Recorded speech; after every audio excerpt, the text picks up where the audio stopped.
She could do that. I ain't worried about that. She gonna leave the papers right there. That's not my stuff. Girl, I'm not the only person working here. Are you kidding me? This is a terrible day. Terrible, terrible, terrible. So let me run my live stream up. I have to hold off a little bit. You know what? I'm just gonna back fast. What we do? Place where we go.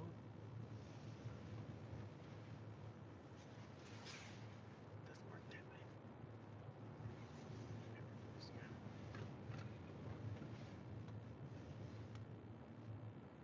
Hello, everyone.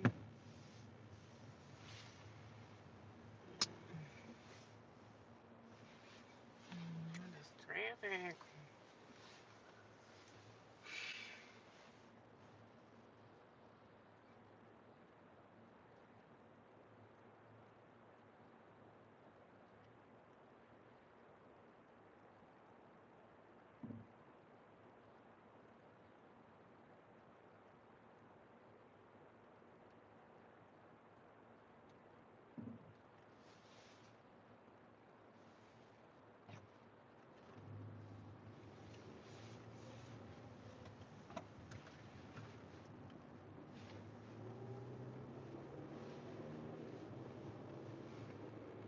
Hello, everybody. How y'all doing? Happy Monday. How's everybody's Monday going?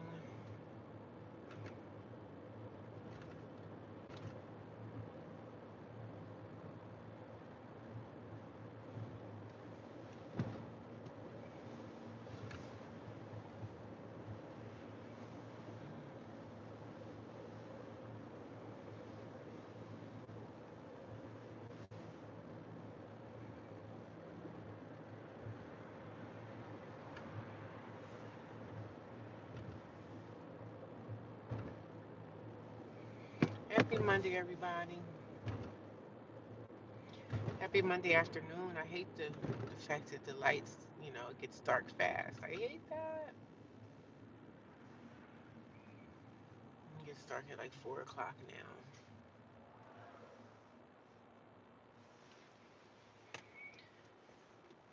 Are you guys leaving work as well? What do you guys got going on? Let me know. So, guys, I have thoroughly decided not to go to Thanksgiving with my so-called family. I've decided against that. So I'm not doing it.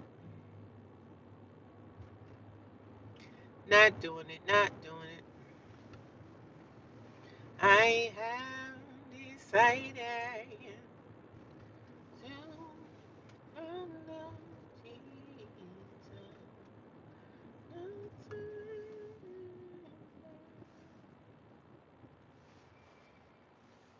I have decided not to go with my family for the holidays. And I'm just going to chill on my own.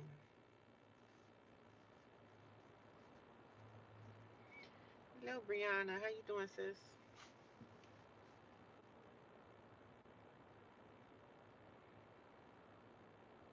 How is it going for you? How's it going for y'all Monday afternoon? If you guys come in, could everybody give me a thumbs up, please? I would very much appreciate it.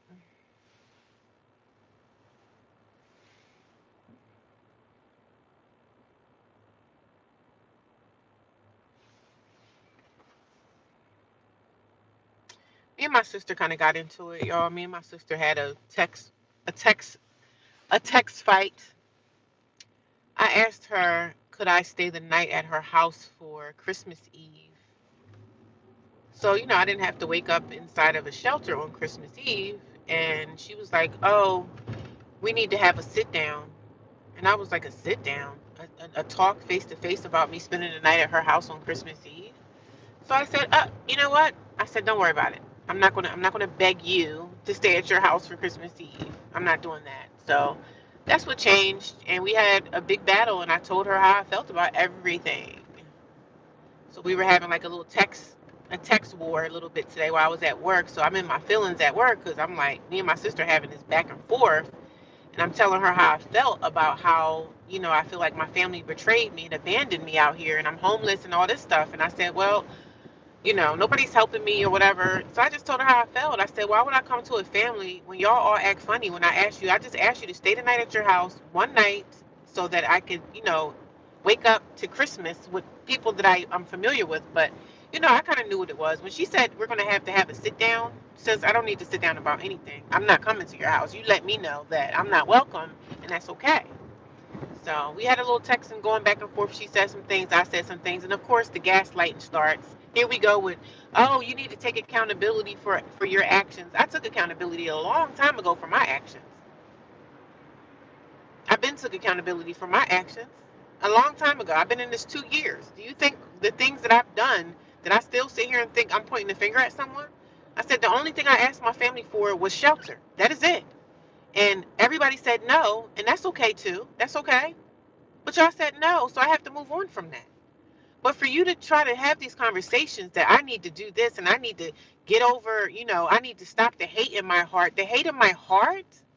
When you got family that's filled with secrets and y'all think I don't peep that? So we had a little text, we had a text battle today, and I'm at work like trying to fight back my tears.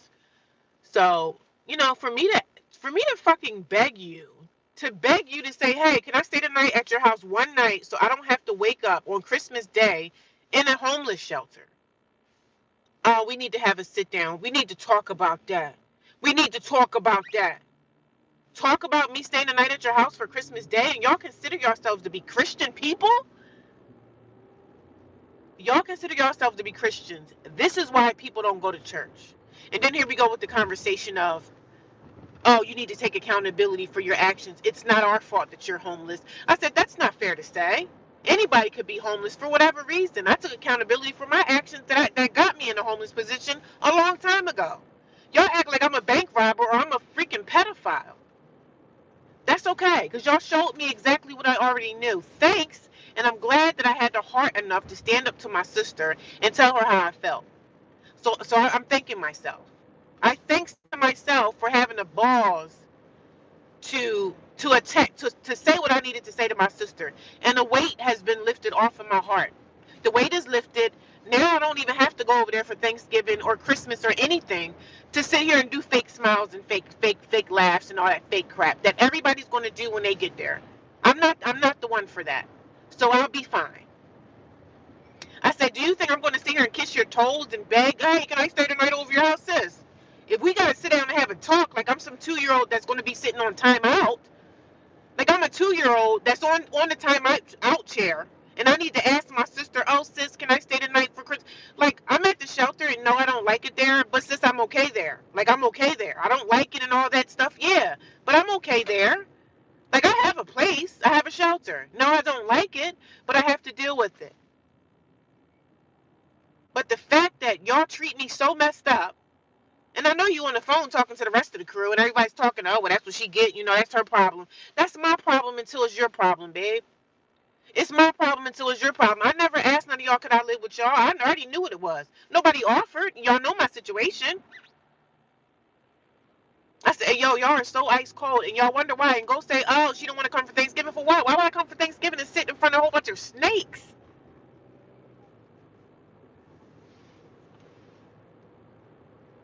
Come to Thanksgiving and sit in front of a whole bunch of snakes. Girl, I'd rather sit with the real snakes at the shelter. I'd rather sit with the ratchet girls, and I'm not going to sit with them either, but I'd rather be on my own for that day. I would rather be okay on my own. I told my sister, I said, sis, listen, I don't need the fake love. I don't need the fake innuendos. Oh, I want you to do well. You don't want nothing. Because if you wanted me to do well, sis, you would help me out. But just the fact that you throw in my face the fact that, oh, I got to get it out the mud. I understand I'm getting it out the mud. Trust me, sis, I've been getting it out the mud for 2 years by myself. I've been getting it out the mud years before this by myself. So I just went back and told her a lot of things about what I felt about the past, things that she's done to me in the past that I didn't speak up about. So everything pretty much came off my heart, and I'm glad that I let it out. But for you to say to me, "Oh, we need to have a sit down," for me to ask you, "Can I spend a night at your house because I want to wake up on Christmas Day and not be in a shelter? Can I do that?" Oh, we need to have a sit down. Like I'm some 3-year-old kid in a daycare setting where I have to ask for for, can y'all help me out? Like, I'm not doing that. What am I, sitting in a timeout chair? I'm a 45-year-old woman that's been getting it out the mud. I didn't ask none of y'all, can I stay with you? Yes, I expected y'all to help me out. I expected y'all to help push me up a little bit. But here she go, oh, we got our own problems. I understand. But one day you're going to have another problem. One day you are going to be the one knocking on my door asking me for help. One day it's going to be somebody else. And guess what I'm going to do? All the phone calls, my brother ignoring my calls. I don't need none of y'all in my life.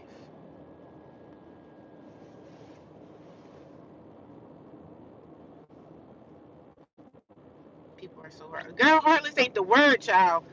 Christmas, like Thanksgiving is Thursday, and I was going to go. But I think this is a work of God that this conversation needed to be had with me and my sister. When I asked her, I simply said, listen, can I stay the night at your house for, to wake up in a home setting on Christmas Day? I could bake some cookies or make some hot chocolate or something. Maybe we could watch some Christmas movies or something. She said, we got to have a sit down. Like I'm a registered pedophile or something. I said, sis, you said enough. You said enough. I don't need to be there. And you let me know that I don't even need to be there on Thanksgiving Day. I am okay. And I'm going to share the text messages that we shared together. I'm gonna break it all down and let y'all know like what was said, what she said, what I said. And then here we go. She's digging back, right? She going back, talking about stuff that happened to her when she was a child. Sis, I'm talking about right now. You don't need to go back. We don't need to go back about stuff that happened to you when you was a kid. I'm talking about right now. Are you able to help me now? I still didn't ask you, could I live with you? But basically, you telling me in my face you need to get out the mud. I said I slept in my car 3 nights in the cold. You need to get it out the mud. I said, wow, and you're telling me that I'm filled with hate? I got hate on my heart? When my family is comfortable going to sleep in their homes every night and knowing that they have a sister that they claim that they love and I'm freezing? That's weird to me.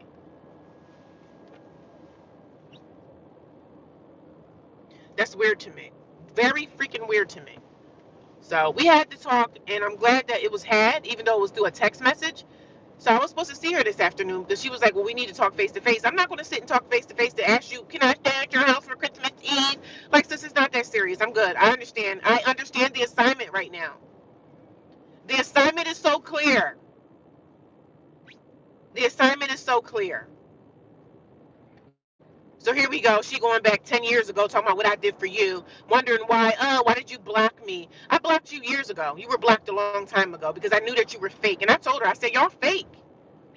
I said, y'all supposed to be my sisters, but y'all all know that I'm struggling right now, going through my struggle.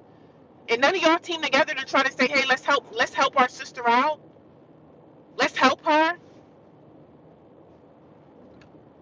And then she's gonna say in the text message, oh, well, you think you're gonna be living off somebody? I said, sis, everywhere I went, I paid rent.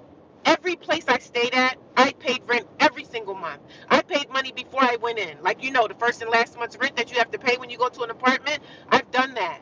But for you to come back and try to say, like, I'm a person that's going to use somebody, I don't need to use anybody. I've been living on my own since I was, 22 years old? I had my own apartment since then. I said, this is the only incident in my life where I had a failure, a hiccup, an eviction. This was it. One time in my life that I had to ask my family for help. I can see if I was a constant person who's constantly screwing up her life. But this has been one time, one moment, one incident. And y'all got the nerve to turn around and treat me like I'm some person that's came from the sex offender registry jail. Like I'm a rapist or something. You know what I'm saying?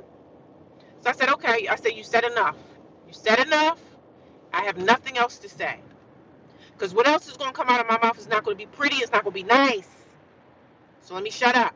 It's best for me to stay away.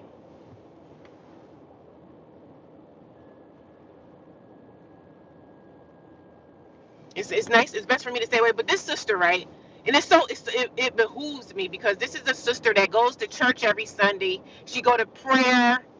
She's on her knees asking God for stuff, asking God to stop her husband from cheating on her again. But let's not talk about that. But see, I didn't say that to her because I didn't want to hurt her feelings too much. I didn't want to hurt your feelings while you on your knees praying for your husband to stay out of somebody else's cat. You praying for your husband to stay out of somebody else's in between their freaking legs. But you got the nerve to try to mess with me because I'm homeless?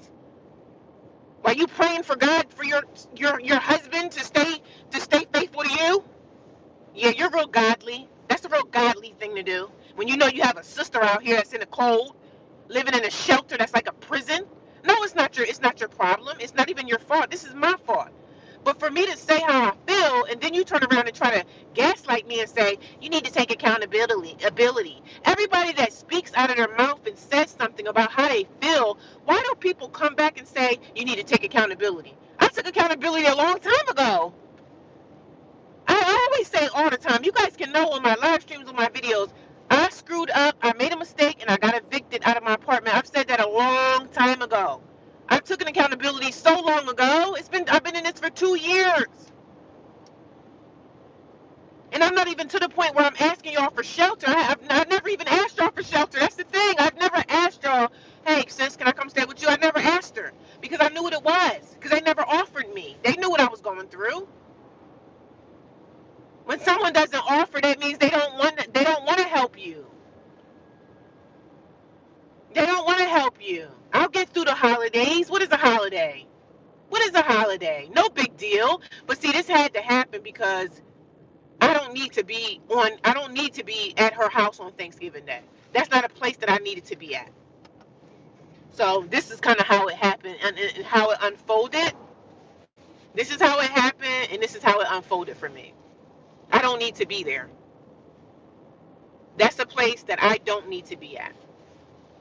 So it happened this way, and yes, it hurt, or us going back and forth, all the text messages and stuff. I know she's going to go share it with her husband and all this stuff.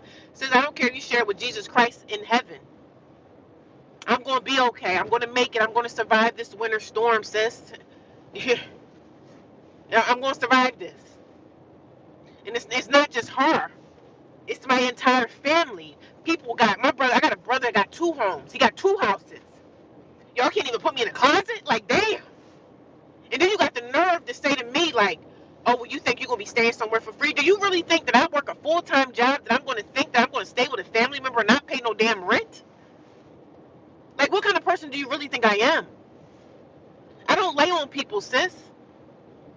But y'all going to see the outcome of everything. Y'all are going to see the outcome of how things are going to turn out for me. Y'all going to see. That's so pretty. I'm looking at this Christmas tree that they have over here at this place. It's so beautiful.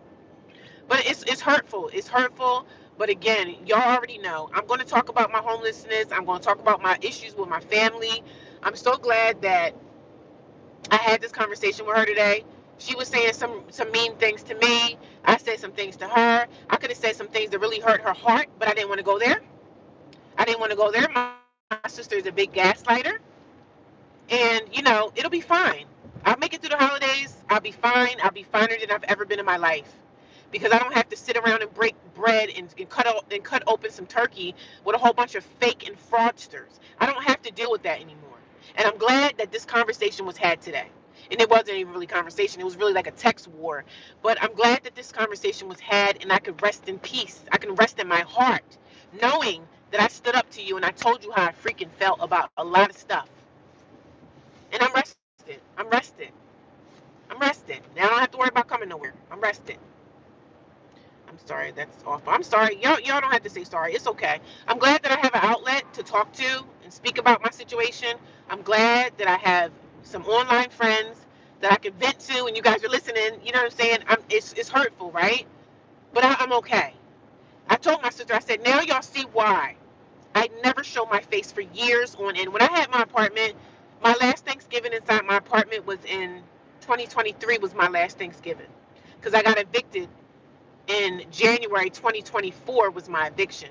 So my last Thanksgiving meal that I made for me and my kids, and I don't talk about my kids, so, I don't talk about I have a teenager.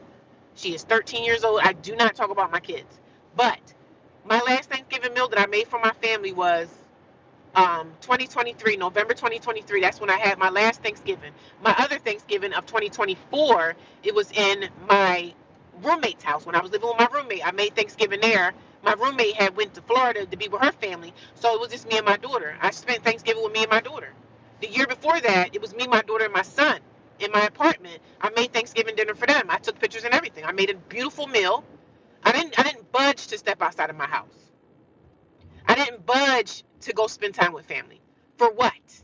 It's the reason why people don't come around. Don't sit here and think and try to gaslight people like, oh, you're a horrible person. You don't spend time with your family. I don't care if you say you're my family. I don't care about if you call yourself my sister or my brother.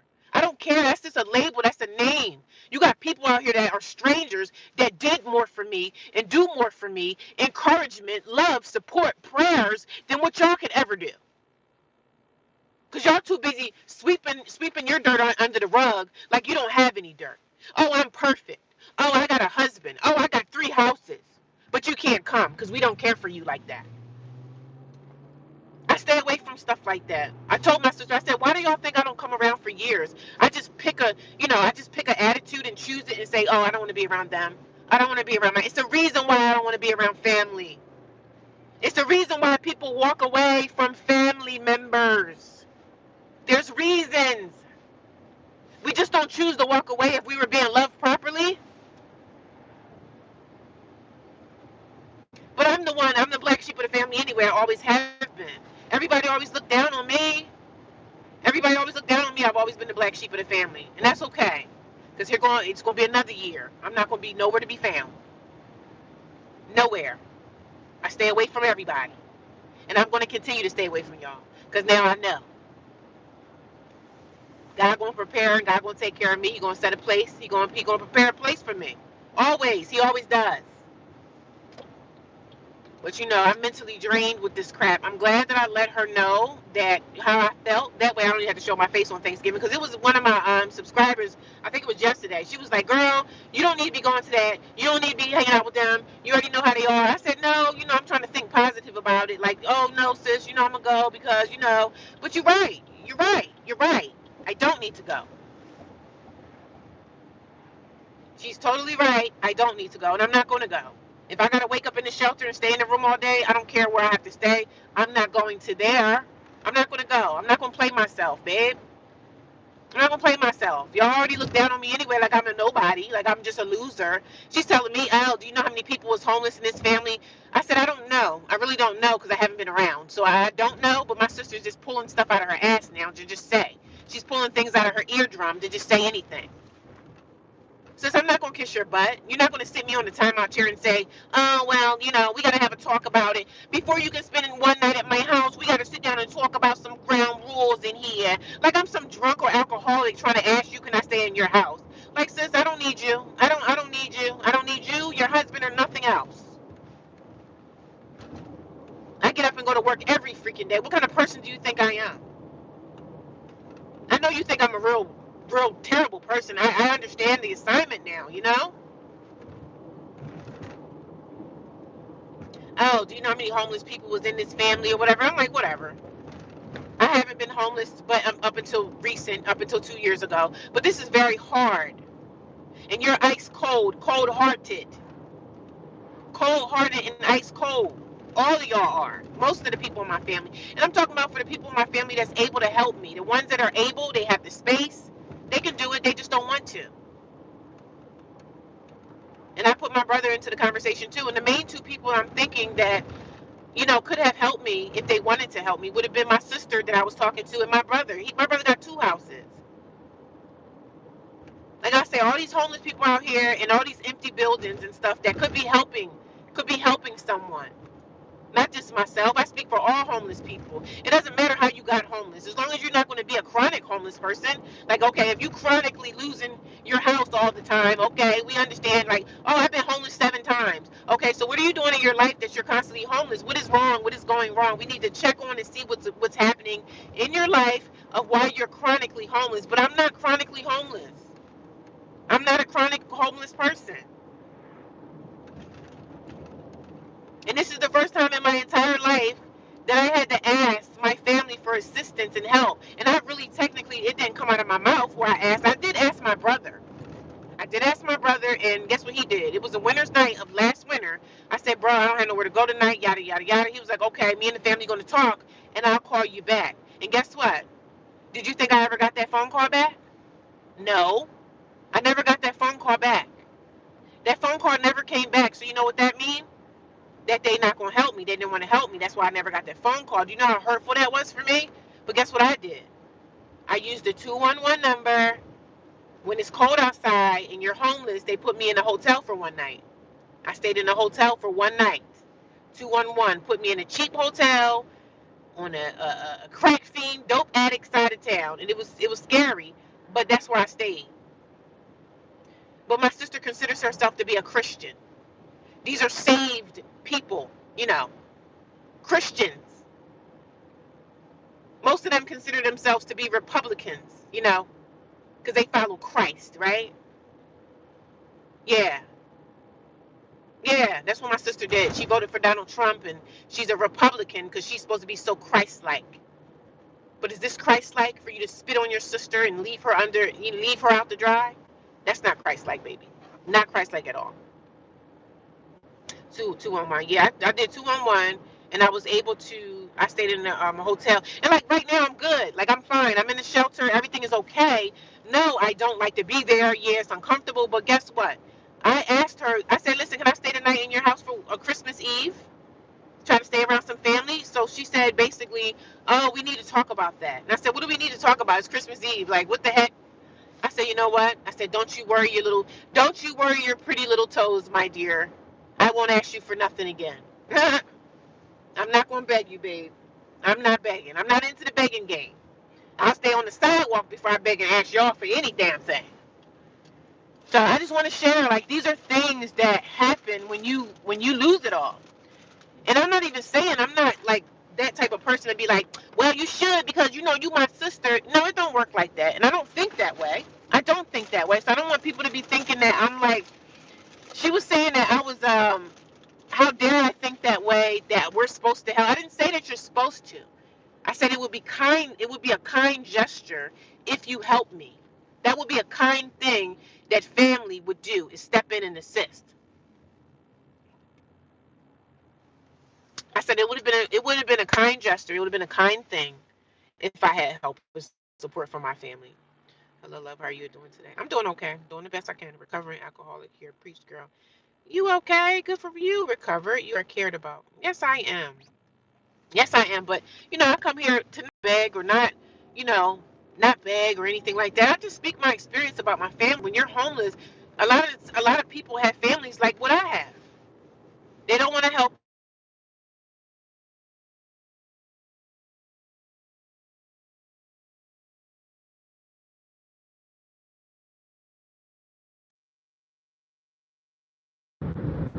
But yeah, I'm okay. I just have to share. I'm sharing what I'm going through, just so if you ever have to be in a situation where you end up at a shelter and you don't have that support from your family, that this is what happens. This is how it feels, and it doesn't feel good, but you will survive it. You will survive it. You will survive. I know Christ ain't nowhere in that. I know he's not. And my sister, right? She'll go to prayer tonight. She'll go to prayer service. She's on the prayer line praying. She's going to church every Sunday, and I go to church every Sunday, which is fine. And my sister goes to the same church with her husband sitting beside her, that she always prays that he don't be in somebody else's cat. He cheated on her multiple times and she stayed with him. So that just shows you what kind of woman she is anyway. She's a mammy. But the point is, I'm talking about this, and I could have ripped her if I wanted to, but I didn't rip her. I didn't rip her. I don't need to say that. You know what kind of man you got, girl. But she's a miserable witch. She's a miserable freaking witch. Miserable freaking witch. Miserable freaking witch is what she freaking is. I didn't say nothing to hurt her feelings or anything, but she's bringing up stuff that happened in the past, like, oh, you know what happened to me when I was so and so years old and all this stuff. Do you know this happened to me? Like she's like, oh, I came a long way. I didn't say you came a long way. You're doing good with your life, and I congratulate you on your achievements, but you only got where you're at because you're married and you have a husband that has decent jobs. So you've got what you got, not on the back, not on, you didn't do the work like I'm doing. Like, we have two different lives. So you always had a husband to back you up and to protect you and to make sure that mortgage is paid. And you have a foundation. I don't have a husband. I don't have support. You have that. And I'm glad for you. And I want you to be happy. And I still love you. But you didn't live the lifestyle I live, man. You didn't live your life as a single woman, a single mom, not having support, having to get it out the mud. You don't know how to get it out the mud, bitch, if you had to. You don't know how to get it out the mud if you freaking had the chance to get out the mud. You wouldn't even know what to do with that shovel if you had it in your hand. Amen, girl, but he can leave tomorrow. Yeah, I know. I'm 57, so sometimes it takes me a bit to get. That's okay. I appreciate y'all support. Yeah, but lifetime man comes and goes. Yeah. Yeah, I'm glad that this happened. I'm glad that I'm clear from that. I don't even have to waste my time to try to go to a Thanksgiving feast or whatever. It is what it is.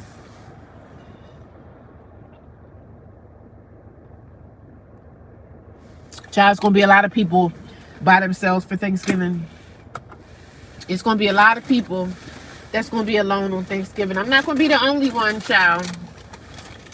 And I'd rather be by myself than be with a whole bunch of snakes. You know what I'm saying? You don't have family. Sometimes, and then she talking about, oh, well, family will always be your family. Like, girl, bye. I can step away if I want to. Who are you? Am I in a prison sentence? Girl, bye. I'm good.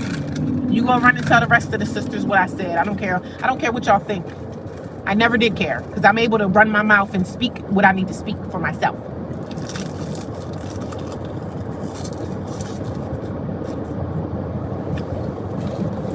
It is what it is, baby.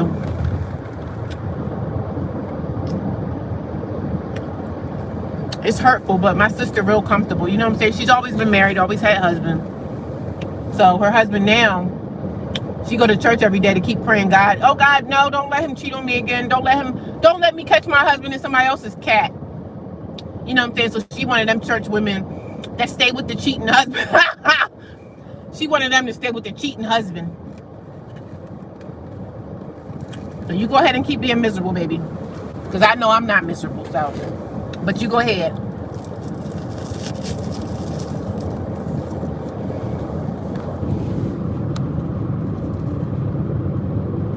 Yeah, that's what I'm going to do.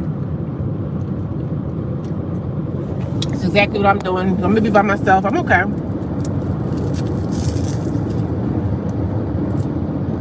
I'm certainly okay, but one thing I'm going to do is talk about it. You know what I'm saying? I'm going to speak on it. Everything going to work out.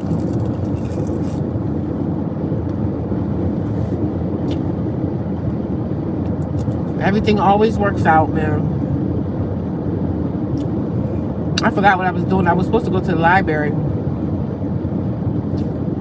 I don't know if any of these libraries are open late. Child, I forgot what I was doing. Maybe I can go to the mall. There's got a couple things I have to do. I need to really go to the laundromat is what I probably really need to do. Go to the laundromat. I don't think they have a laundromat around here. I'm gonna see if they have one over here.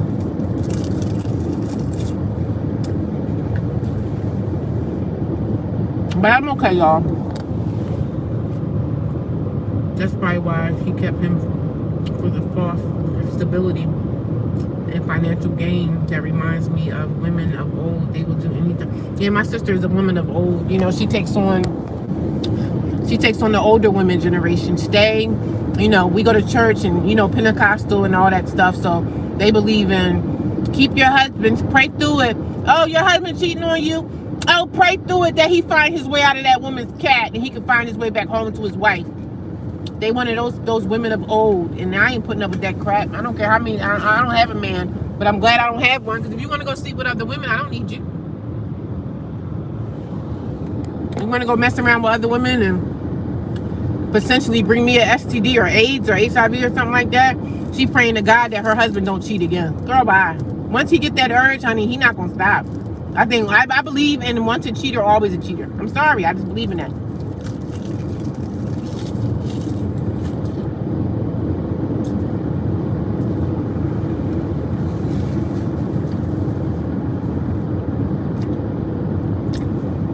Once a cheater, you are always going to be a freaking cheater. So I don't know how much you pray to God for your husband to stay with you. Girl, bye.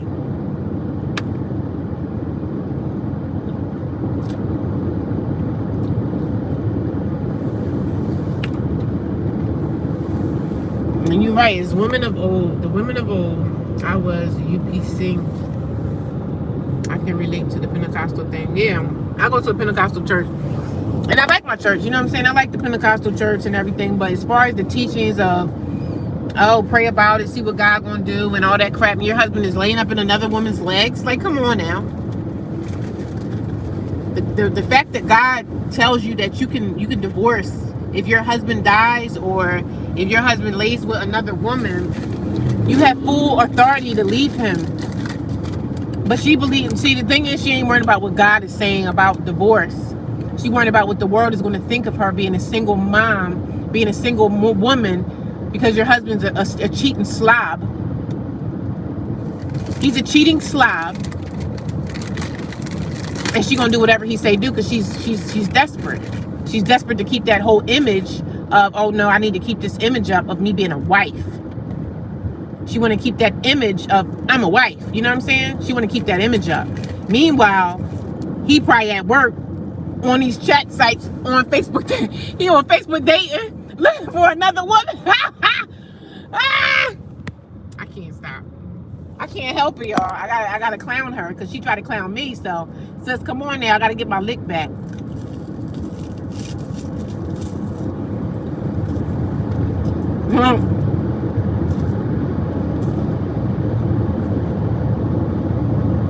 She tried to clown me for not having a husband. But bitch, I'm gonna flip it back and clown you for having a fat, sloppy husband that can't stay out of another woman's pants. Girl, bye. Oh, yes, cheating slob. A cheating slob, that's what he is. And so I used to see him in church. Hallelujah, thank you, Jesus. He be in there shouting and stuff, looking all stupid and dumb. Cheating. You know, that's why the pastor sat him down, because he can't stop cheating on his wife. But I looked at my pastor and said, how long y'all gonna keep dealing with this foolishness of these men cheating on their wives, and y'all just, oh, well, you can't sit in the pulpit no more because you cheating on your wife and you can't keep your thing in your pants. Like, how long are we gonna play these games with this church stuff now?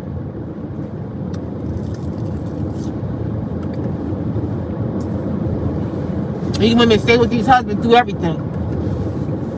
Oh, it don't matter if he cheating, pray against it. We pray that he don't find him another girlfriend. Girl, bye. Please, I wish I would. I wish I freaking would. He is a fat slob. I can't stand him. And I know he the main reason why. I know she telling him about what I'm doing, so he probably egging her on like, yeah, you know, forget her. Just pray. You know, she got a demon in her. She got a demon speaking through her. You know, when you tell truth, right? When you speak truth to somebody that considers himself to be a highly religious Christian, they always say, she got a demon work. You know, she got a demon in her. She got a demon in her. That's why she's speaking up. That's the devil talking. That's not. She need to get prayer. That's the devil talking in her. You know what I mean? That's what they do. They gaslight you like that. They gaslight you when you speaking truth, and the Christians don't want to hear it. You know, the Christians, the everyday religious people that go to church 7 days a week, they looking at me like, oh, she got a devil working, and you know, that's the devil in her. That's the devil talking. Girl, please. I say, you can kiss my behind, and I'ma still be right up in church on Sunday. Watch me. I'ma still be right up in church, baby. I'ma still be there. Ain't nothing gonna push me away. I'm not gonna be pushed around. I'm not gonna be pushed away. I'm gonna be right up in there, babe. Sure am. I ain't going nowhere. We're not gonna stop. We're gonna keep it and roll. We're gonna keep on rolling. Keep on rolling. But I gotta share with y'all. I gotta always tell y'all what's happening. Like, it hurt my heart a little bit today, but I had to let her know, like, I feel like a release was released off my chest. Like, a release has happened. But here she go with the religious crap. Oh, well, you need to pray. And I pray to God every day, babe. You don't know me, but I know you look at me as some ratchet woman. You know, she messed up and lost her place. Okay. You didn't lose your place. You didn't lose your house because you have a covering. You have a husband with a job. You have a job, so y'all probably make pretty good money together. So you're comfortable. You're okay, and I'm happy for you. But sometimes people fall off and make mistakes and have trials and tribulations.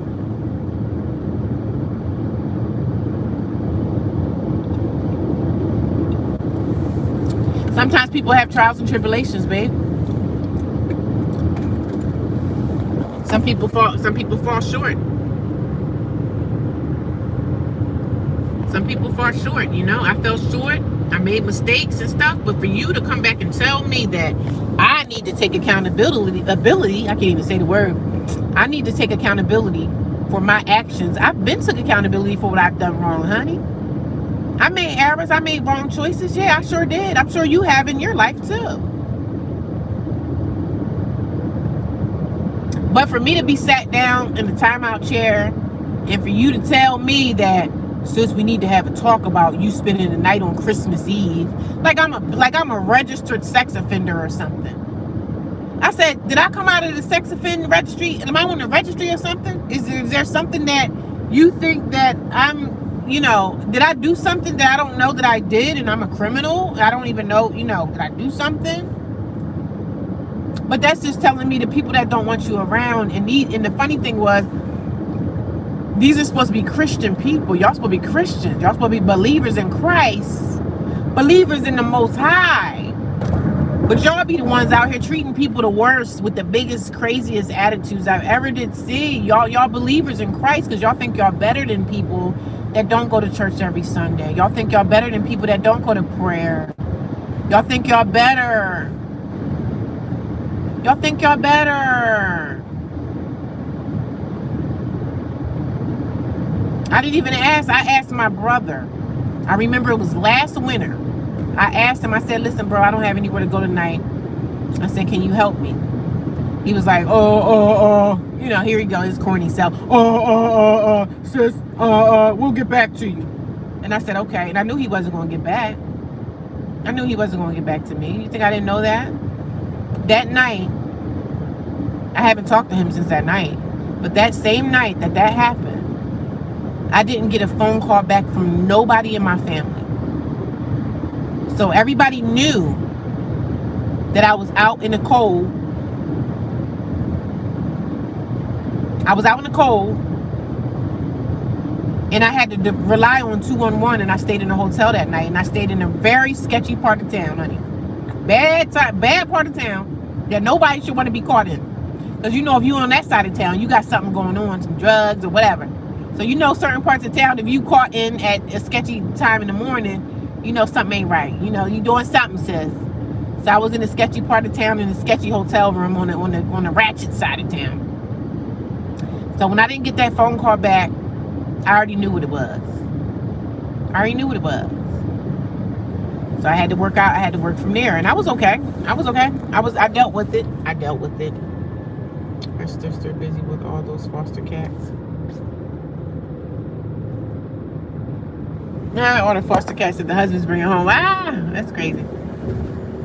Like, I don't know if the husband's still cheating on her now. I mean, from what I look like they doing okay. But the thing is, to me, when a man cheat, he always gonna have an eye a weekend. And her husband is so secretive. Like, he's one of those people she's always trying to take up for him. Like, oh my God, he's such a quiet person. He don't bother with nobody. No one likes your husband. Like, everybody knows that he's a weirdo. He hiding some secrets. That's why he's so quiet and don't want to be around the family, because he know people going to see through his BS. And the only people that's not going to see through your BS are the other devils that's sitting in church with you. Because you know what? You know why the pastor and them don't kick your butt out the church? You know what I'm saying? Because you're paying them tithing and offering. You're giving them half of your paycheck probably. And they're going to keep quiet, and they're going to let you sit on that pew and scream and holler every Sunday because they know that you're a piece of garbage. But they're not going to say it to my sister because they know you about stupid and dumb as dirt. Anytime you continue to let a man cheat on you, and all you're going to do is take it to Jesus. Oh, pray about it. No, he got a wandering eye, sis, and he ain't going to stop with that wandering eye. That wandering eye going to be there. It's going to be there. But they'll look down on people like myself, you know, with no husband, no house, homeless. You know, I'm just a loser. I'm just old loser in her eyes, child, because she doing better than me, because you know she got a husband, and the husband, he got a good job. He got a good job. He's a good man, Savannah. A good man. She's one of those type of women. A good man, Savannah. A good man, Savannah. He's a good man. Stay with him. He a good man. He might cheat a little bit here and there, but girl, he a good man. You got to keep up that image. You want to keep up the image. And my sister is definitely an image keeper. You know what I'm saying? That image of everything's fine over here. I told her today, I said, listen, sis, I said, I don't live in a fantasy land. I'm sorry, I don't live in a fantasy land. I don't live in a fantasy land. I don't live in a fantasy world. I don't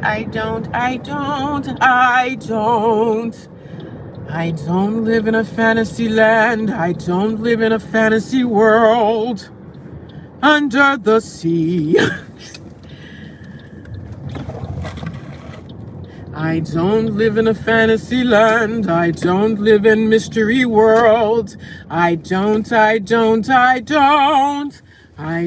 live in a fantasy land. I don't live in a fantasy world. I don't. A lot of those people that be in them churches every Sunday, they live in fantasy land. I don't live in a fantasy land. I don't live in a fantasy world. I don't live in the land of make-believe and foolishness. I don't live in a fantasy land. I don't live in a Here go another homeless lady carrying all her bags. She probably got family living right across the street. Homeless. Breaks my heart, man. Be seeing a homeless lady around here all the time. Is this McDonald's so packed with cars, honey? I don't live in a fantasy land. I don't. I need to go to the freaking laundromat. I need to wash my clothes. I think they have one up here. I think they have a laundromat right here, but I've never been to this laundromat before. They don't have no, they do have a, oh, it is active. But I don't see nobody in there. I don't see nobody in there. I need to wash all my clothes, child. But that's my theme song. I don't live in a fantasy land. I don't live in a fantasy world. I don't. I just told my sister, I said, sis, listen, I don't live in a fantasy land, babe. I don't live in a fantasy land, babe. I'm living something called real, true life, honey. Real, true life. And I just feel a release of energy that just released upon my heart that I've been carrying for so long, honey. I stood up to that witch. That's why they don't want me around. That's why they don't want me around. Because I don't live in a fantasy land. I don't. Child, I can't do it.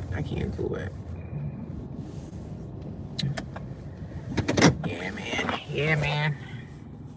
You have a great voice. You sing great, and girl, you preach the truth also. Yeah, thank you guys. I'd rather sleep on the sidewalk and deal with the cheating male. Yeah, I know I'd rather sleep on the sidewalk too, girl. I'd rather sleep on the sidewalk. I'd rather sleep on the sidewalk and eat some turkey bones with the rest of the dogs in the neighborhood than sit at a table with a whole bunch of freaking phony balonies on Thanksgiving Day.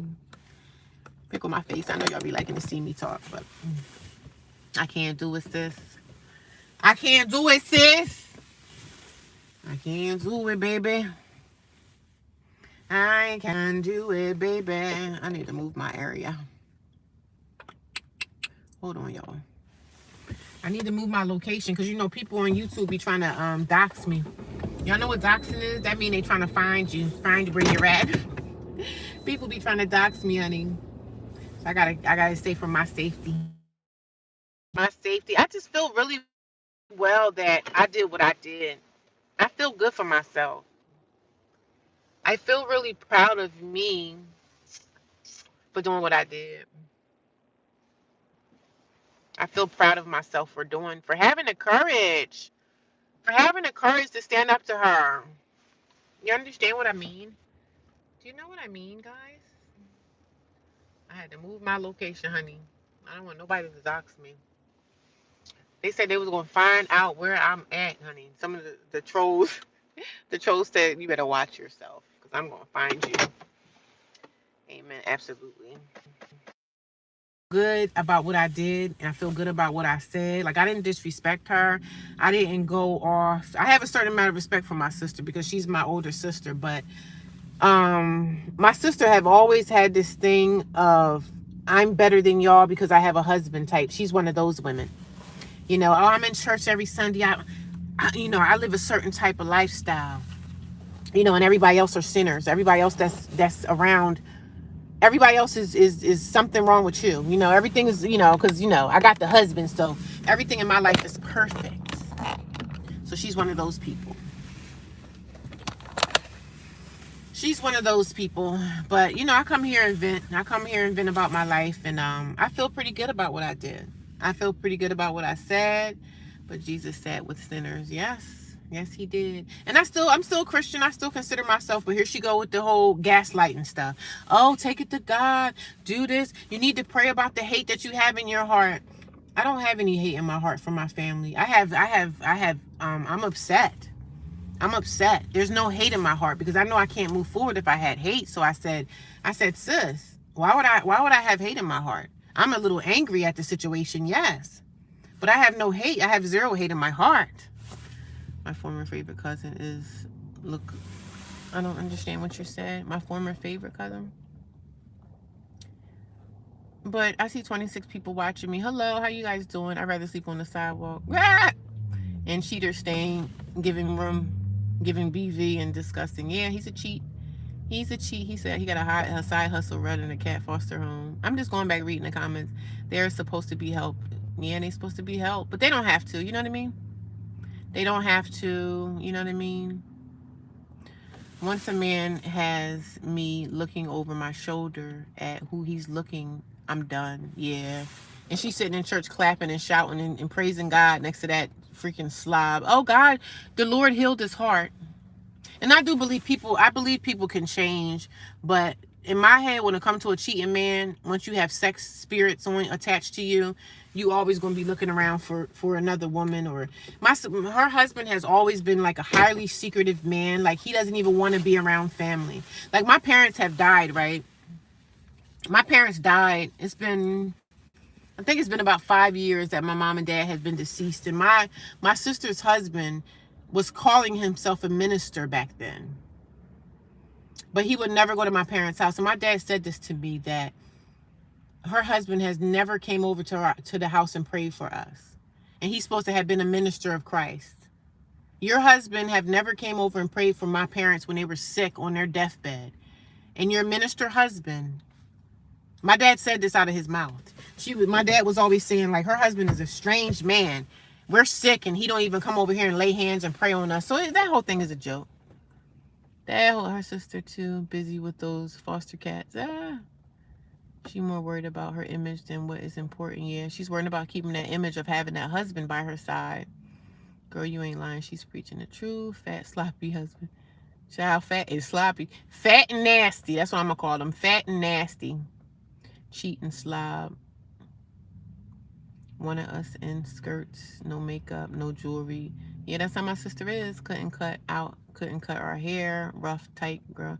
Yeah. The women are catching on to the stuff with these men nowadays. And I have no problem with a woman being married. But when you got a husband that's cheating on you, he got a wandering eye, and you got the nerve to be trying to down somebody like me with no husband, like I'm doing something wrong. Like, oh, it's something wrong with the women that don't have husbands. Something's wrong with y'all. There's nothing wrong with the man, but there's something wrong with y'all. God ain't telling you to stay with a cheating husband. But my sister stayed for convenience because, the house and the mortgage and the cars. And you rather live like that with a man that lay with another woman. If you lay with another woman, you my man. I don't want you to be my man. You're not my man no more, bitch. I'm done with you. Why are these women putting up with this stuff? Oh, because I have the house. Oh, because I have this. Materialistic stuff is why these women be wanting to stay. Why these men be having whole babies on whole other families down 2 blocks down the road? He got a new family. I'm not saying that's my sister's husband, but I'm just saying these men be out here cheating and these women be staying because they figure they don't have no option. My sister got a whole job. I guess with her income and his income, they doing pretty well together, and that's okay. But what about the mutual respect that he should have for you? There is none.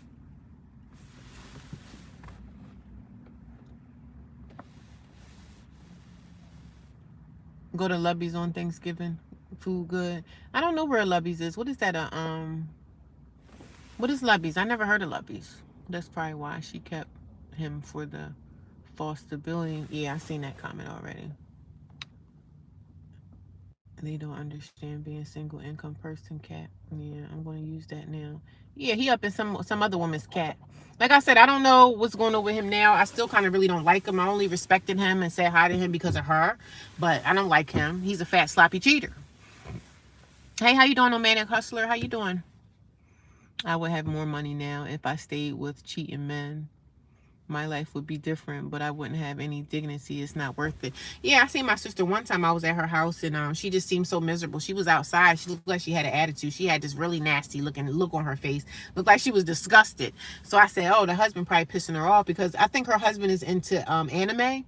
And is that anime? Those cartoons? Is it anime? Yeah, I think her husband's like a big anime person. And he's I think he's a little bit younger than her. My sister's 50 now, and I think he's like, I guess he got to be in his 40s now. I guess he got to be in his 40s or something, but he's younger than her.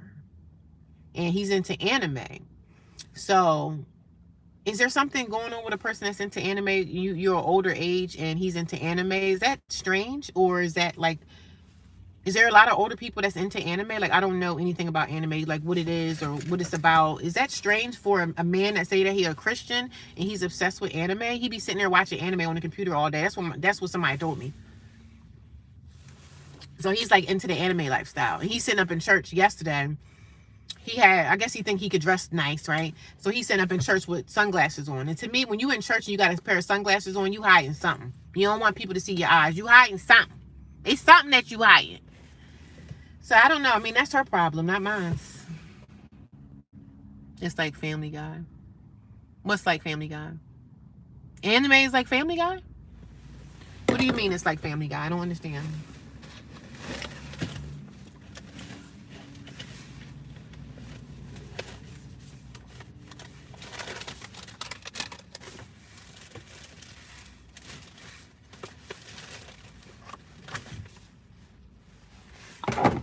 Yo, I got so many videos that I need to render. I didn't even have the strength today to do it. I didn't go to the gym this morning. I'm definitely going to go tomorrow. I'm just going to sit in this parking lot until it's time for me to go back to the shelter, honey. The content of anime. So the content of anime is like Family Guy. Oh, so you're talking about Family Guy, the sitcom? Because her husband is into anime. So I'm trying to figure out what that's all about. I guess it's probably like a cartoon type thing. I don't know much about anime people, but she married a younger man. I forget how old he is, but you know, I mean, that's her husband, not mine. So that's her man, girl. If you want a cheater, that's keep him. But I know when she said to me that she needed to have a sit down with me for me to spend the night at her house for one night, and I'm your sister. Like, am I a registered sex offender? The SPE, what does that mean? The content of anime. You got to have a sit down with me, and I'm 45 freaking years old.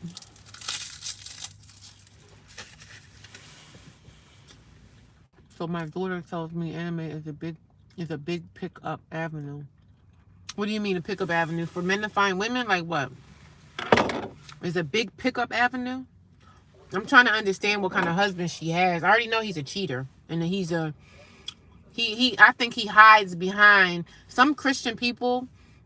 They go to church and they hide behind Christianity. They hide behind the church. And they're fighting their demons. And of course, you know, being in church is a good thing. I'm not speaking against Christians, because I consider myself a Christian, right? But I'm not one of those Christians that you think, oh, everything perfect over here. No, I'm a Christian and I follow Christ, but I can get dusty and dirty too. So my daughter tells me anime is a big pick up avenue, The Simpsons, etc. Okay. Okay. I think when I was living with my sister, with my niece, she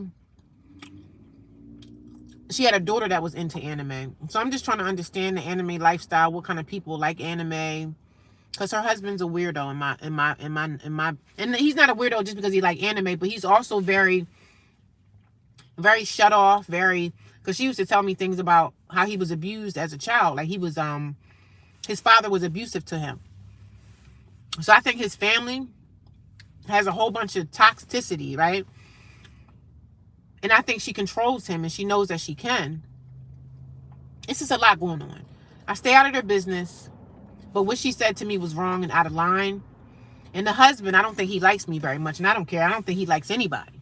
So she always takes up for him like, oh, no, he's not like people think he is. He's very quiet. And, you know, she's always taking up for him. And, you know, if you married to a sister, you should be, you know, come out, socialize with the family. You should do that. But see, nobody likes him because he's a weirdo. It's like cartoons in real life. Okay.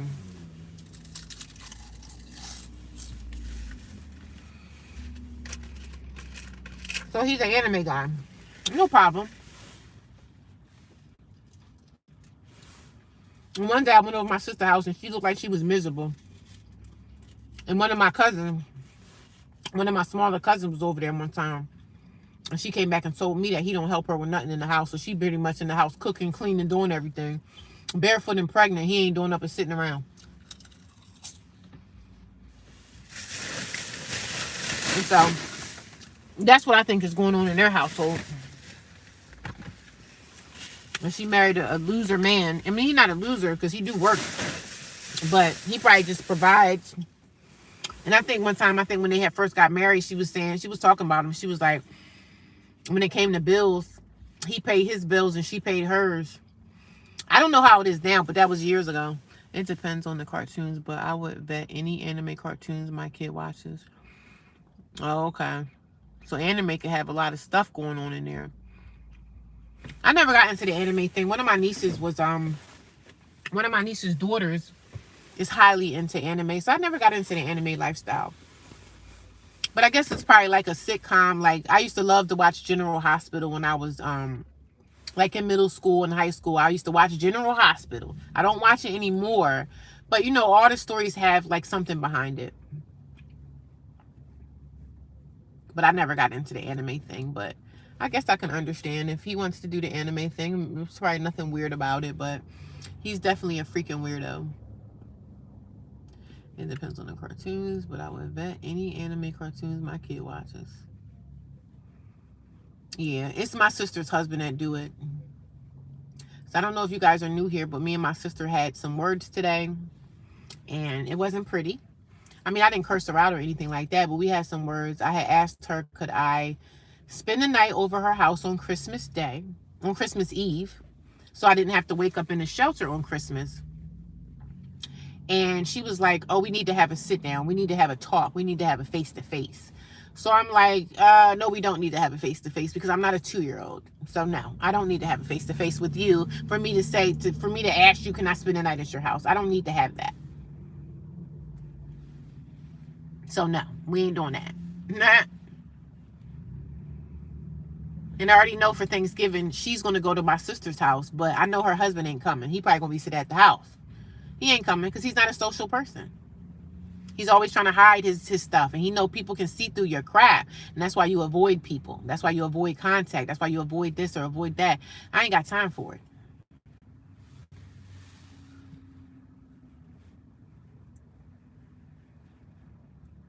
But it's pretty warm out here tonight. How was y'all day? How was y'all Monday? It's not all about me, y'all. Come on now. It's not all about me. It's not all about me, babe. But I know they going to town talking about me like a dog, honey. And I'm okay with it. I know y'all is having a good old time talking about me, honey. And I don't give a damn. And I was going to block my sister, but something said, no, don't block her. Don't do it. And she was mad. She was saying some stuff like, oh, you blocked me off of social media. I sure damn did. What I need to have you on my social media for? All you do is look. All y'all doing is looking. Looking for what? What are you trying to find? Oh, I was homeless before. When was you homeless before? When was you homeless? You always had a husband. You've been married. This is your second marriage. Your first husband, you left him because he cheated on you. He was a constant cheater. But you had the nerve to say, oh, your husband now, at least I know where he's at. You know where he's at now. But girl, he was cheating on you too. He was doing the same thing your other husband was doing to you. The same thing. Let's not downgrade it, darling. I actually like my hair today. I just feel like my hair needs to be moisturized. I feel like my hair is very dry. And very drying, honey. I was going to get me a fish sandwich from McDonald's for dinner tonight. I'm in this well-lit parking lot, honey. Very well-lit, darling. Working, waiting to punch the clock to go home. What time you get off? 6 or 7? Work was crazy today. I had this girl try me at the job again. You know how they do. Everybody always tries to mess with you or whatever, but I got to go right back in there tomorrow at 9. So I got to go down to the shelter and see if I have any chores to do, because the shelter had gave me some chores. I think I had chore last Monday was my chore. I think it was Monday. It could have been Monday or Tuesday. I had a chore to do. So I had to get that done. I need to charge this phone because every time I turn around, I do a live stream. My phone is always half dead, honey. I think I'm gonna go and shop right over here and get me some turkey and cheese. A few pieces of turkey. I only need like 4 pieces of turkey, 4 pieces of cheese. I might have that for dinner tonight, but I kind of want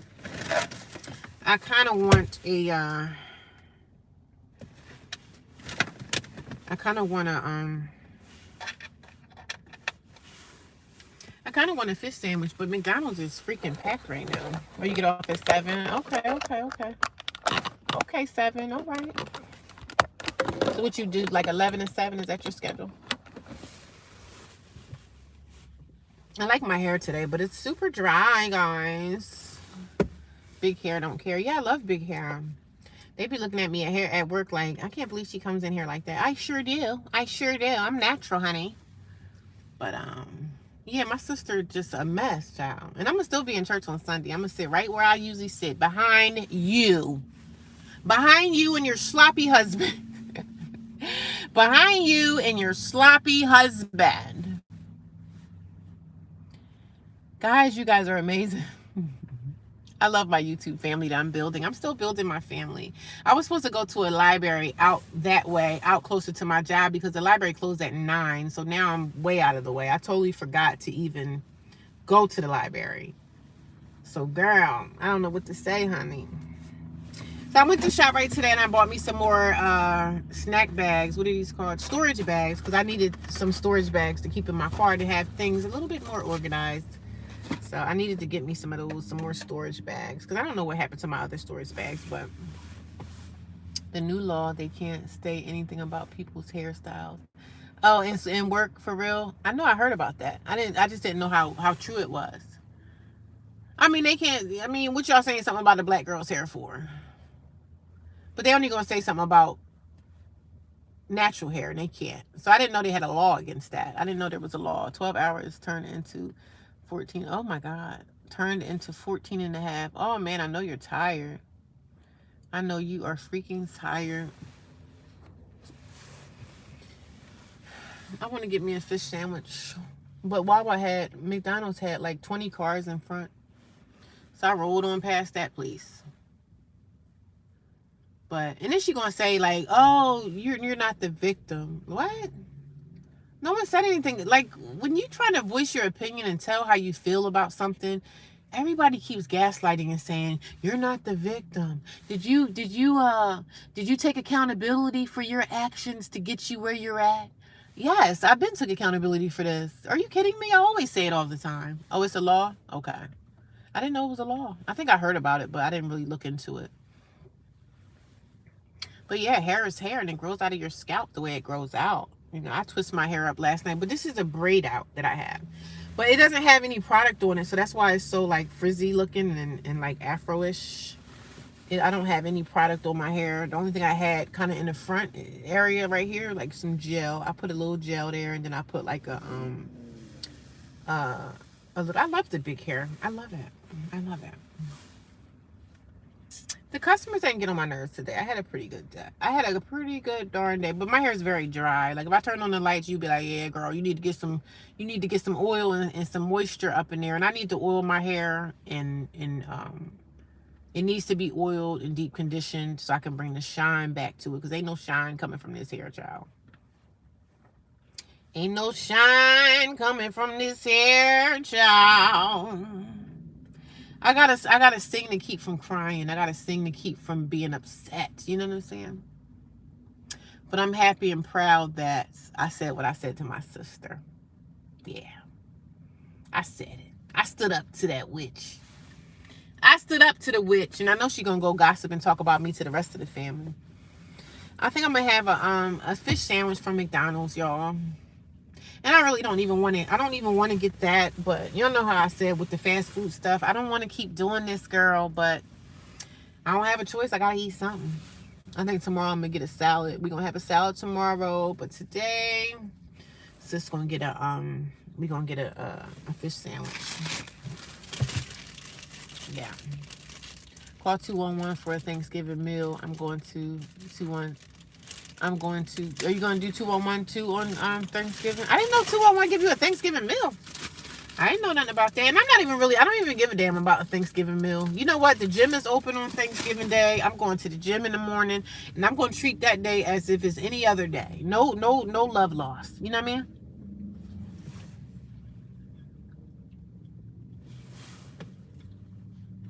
You know I'm going live. I'm going live on Thanksgiving. I don't have nothing to do. Hopefully it's not going to be too cold out, because if it's like really cold, I'm probably going to stay in the shelter most of my day. And hopefully at the shelter, most of those ratchet girls will have somewhere to go.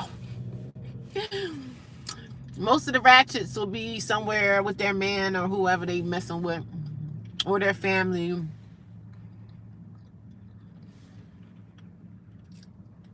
Should men walk around with big hair? We should keep it cut. I mean, if men want to walk around with big hair, they can. If that's how you want to have it. I know a lot of men with hair like me that, you know, keep their hair in the afro. Hello, how are you? So how you going 211 for a Thanksgiving meal? I didn't know 211 give you a Thanksgiving meal. I feel lonely on Thanksgiving Day. Shoot, I'm going to be lonely too. I'm going to be alone too. I'm going to be at the shelter by myself. And that's okay. I don't care. Like, it is what it is. I'm not going to let the world, like, dictate my feelings. Like, I choose not to be around my family. You know what I'm saying? It is what it is. No, you sit down at the gathering like a church.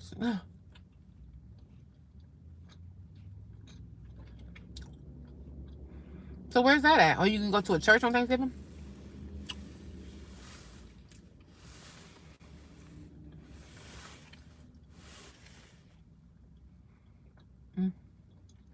Hey, Rhonda, sis, what's going on, girl?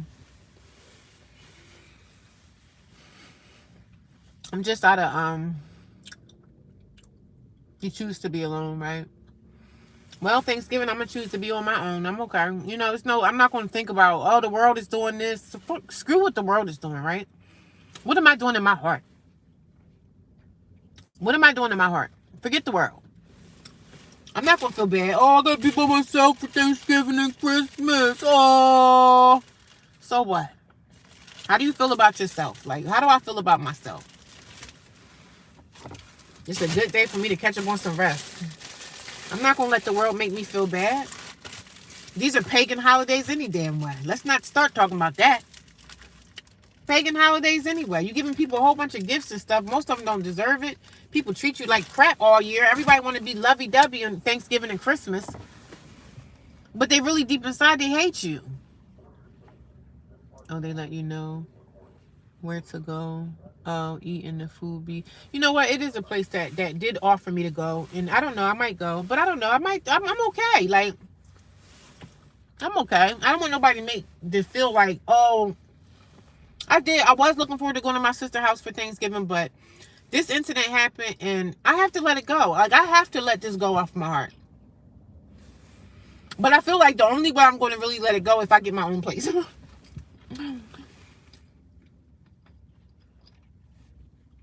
I feel like that's the only way I'm gonna let it go. If I get my own spot, I can just be like, screw y'all.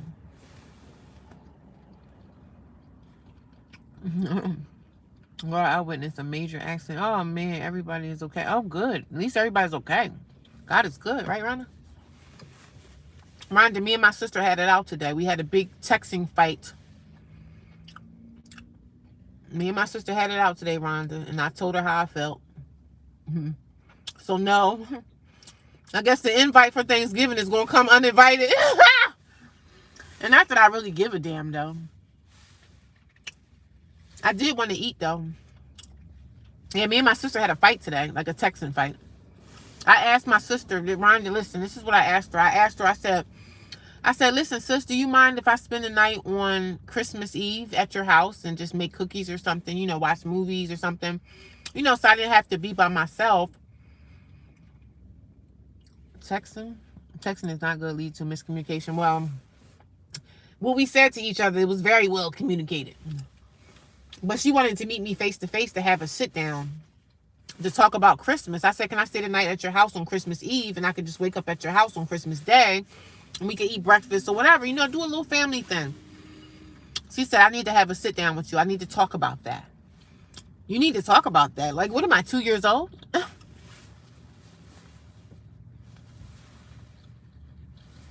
Yeah. So me and my sister had a little going back and forth. So I'm not going to go to my family's for Thanksgiving. And I'm okay with that, you know?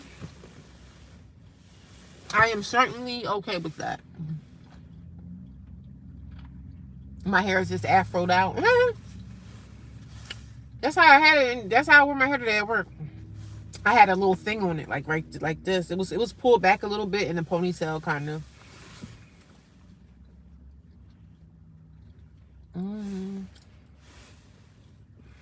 Did you have a good day today, Rhonda? Did you have a good day, Sobaki? I don't know how to pronounce your name. Sood. Maybe for a husband won't be okay with that. Well, her husband really don't like nobody in the family, so he's probably the main one telling her, don't let them hood rats come on. Don't let them hood rats come over here. And I pretty much go to church with them every Sunday. You know what I'm saying? For you to say that to me, and I go to church with y'all and we celebrate, you know, we praise and worship together, and you're going to tell me that we need to have a sit down before I come to your house? Like I'm going to be in your house turning it out or something? Like I'm going to be coming over there with beers and drinks and like, come on, sis. Yeah, I know he's behind it too. They're together. They're one cohesive unit. And that's okay, because you're supposed to be like that with your husband. But they probably like, you ain't having nobody in this house. And that's okay. Like, I'm so far past that. Like, I know he's behind it, too. My day went well. How was yours, aside for talking to your sister? I had a good day at work. It was crazy. The work was busy. It was busy. A lot of people were buying stuff. So, I had a pretty good day at work. I can't complain.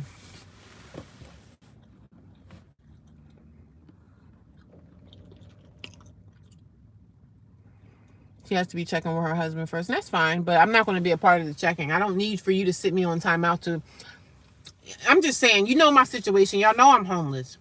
Why wouldn't the answer just be, yeah, come on, sis. Let's enjoy Christmas together as a family.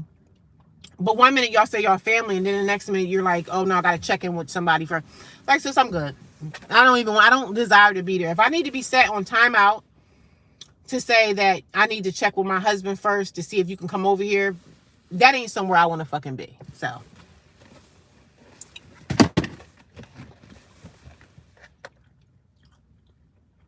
They don't care if I'm a sister. She got a family, and you know, and this is 1 year, I think 2 years ago, when I had my apartment. I think it was my last year in my apartment.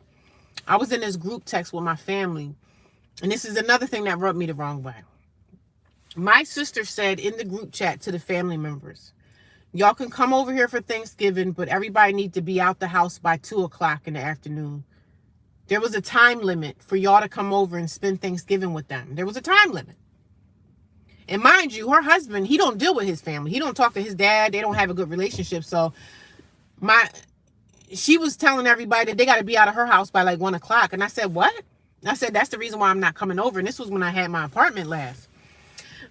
I said, when you go over to family's house, now, unless she would have said, well, me and my husband, we going out of town or something, and we're going to my mother-in-law's house or father-in-law's house afterwards or whatever. I understand that. But she didn't say that. She said everybody needs to be out of the house. Everybody needs to be here and be out by 1.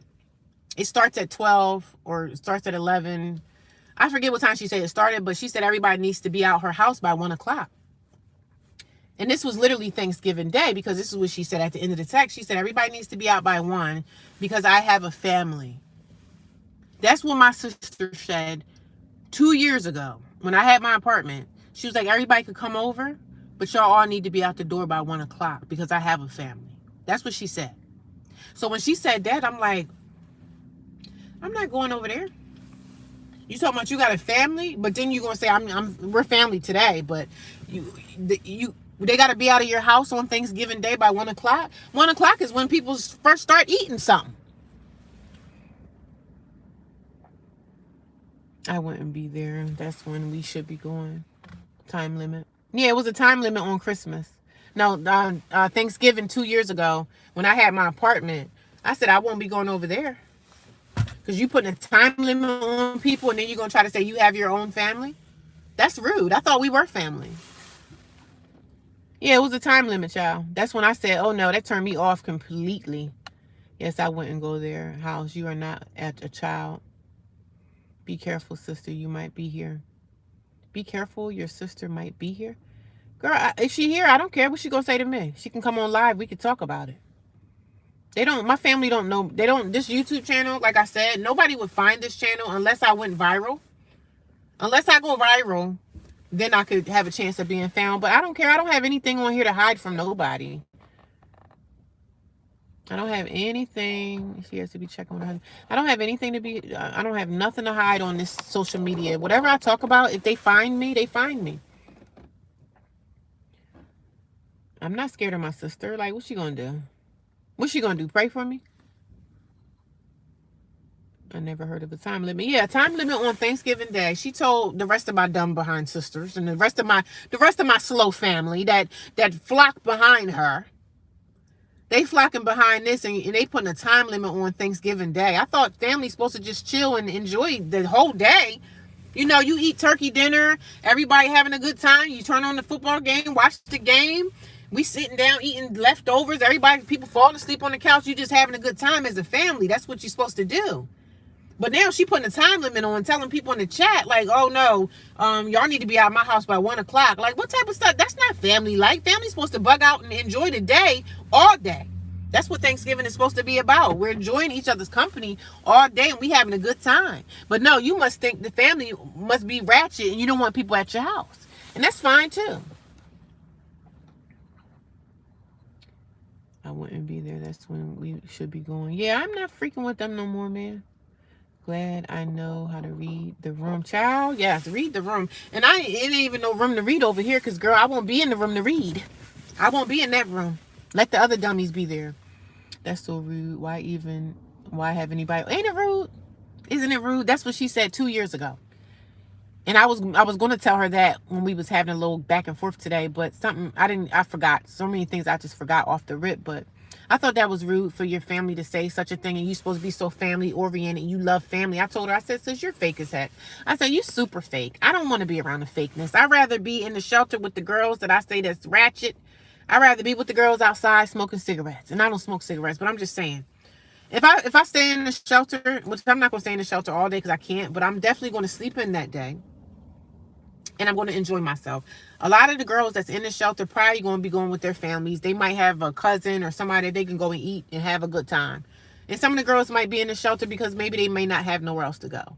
So maybe the shelter may have something extra for us that day. And if they do, that's great. And if they don't, that's okay too. But I'm not going to make what the rest of the world is doing, make myself feel ashamed or make myself feel bad. I already been through enough. I've been through the ringer. I've been through the ringer in life. I told my sister, I said, sis, I've been through hell these last 2 years. Do you think the little stuff you saying to me is making me feel like I'm going through it again? No, I've been through the worst, babe. I already been through the worst of the storm. The worst of the storm was in the beginning of this crap. That was the worst storm ever. In the beginning was the worst, right? In the beginning of my eviction, I'm looking at everybody around me because you never know what your surroundings is looking like. But in the beginning, I went through the worst of the worst. This ain't nothing. What you telling me, what we arguing about ain't nothing, babe.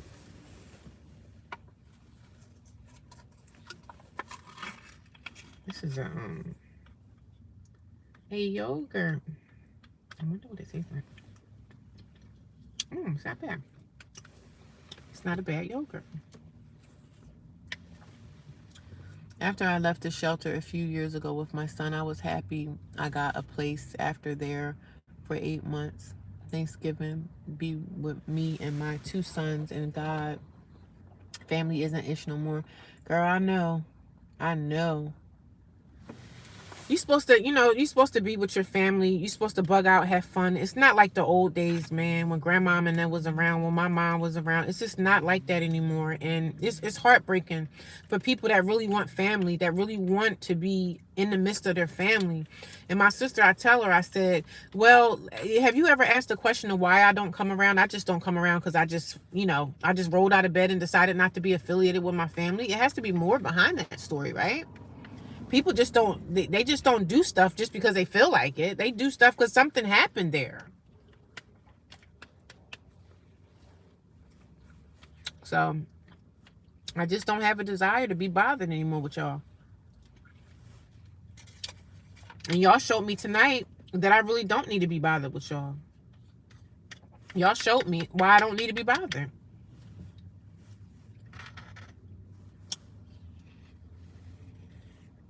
The world is just so broken, man. When it comes to families anymore, and I'm not the only one going through it. People are going through this in their families for a lot of this type of things is going on. But even the way my sister was talking to me, like saying that you think you're going to stay at somebody's house for free. Who said anything about free? I didn't say nothing about living at somebody's house for free. Wherever I stayed at when I had roommates or when I stayed with my niece, guess what I was doing, bitch? I was paying rent. I paid my way.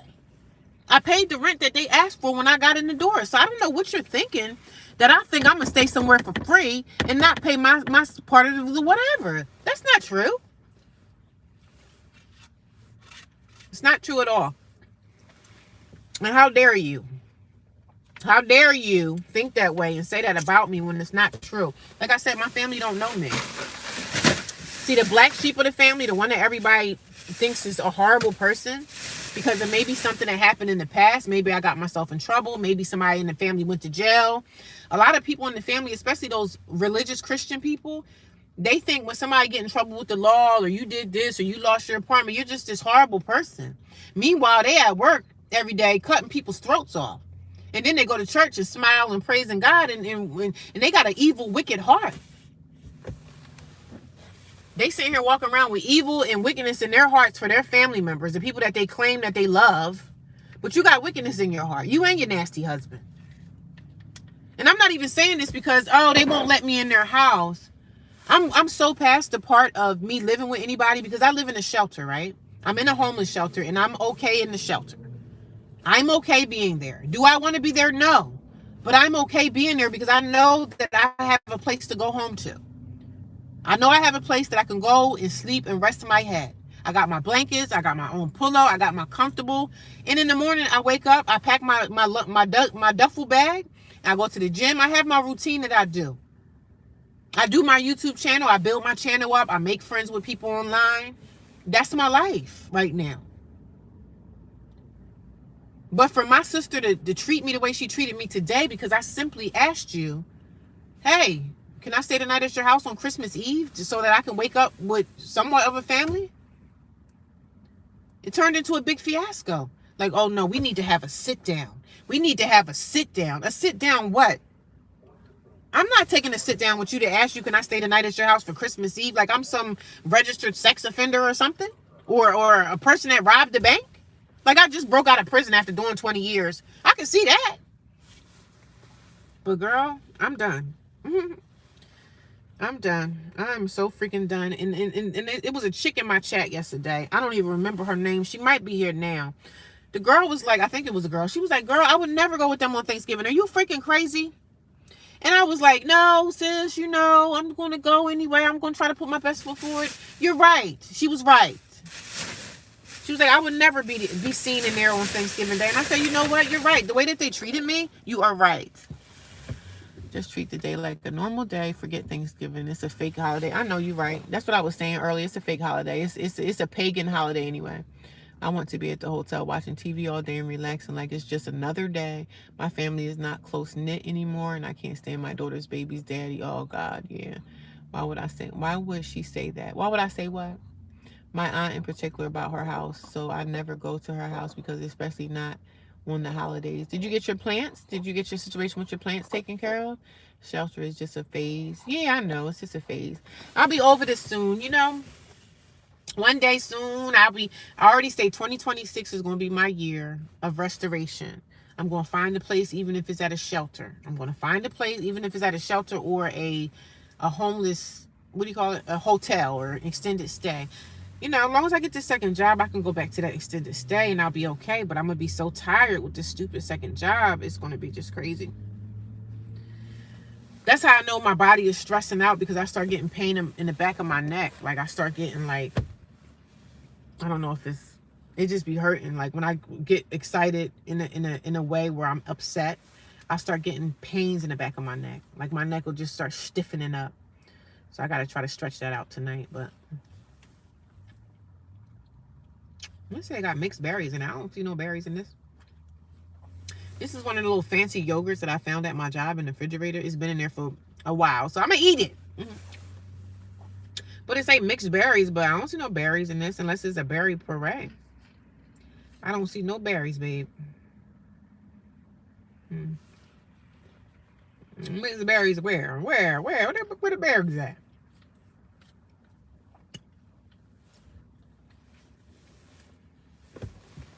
But yeah, I'm done with my sister. Thanksgiving is not, I know it's just another day. I still have to get my plants. Yeah. I remember when I lost my apartment, I probably had like maybe 7 to 10 plants. I had the pothos, I had some snake plants, and I didn't want to throw my plants in the trash, but I knew I couldn't take them with me because I put them in storage.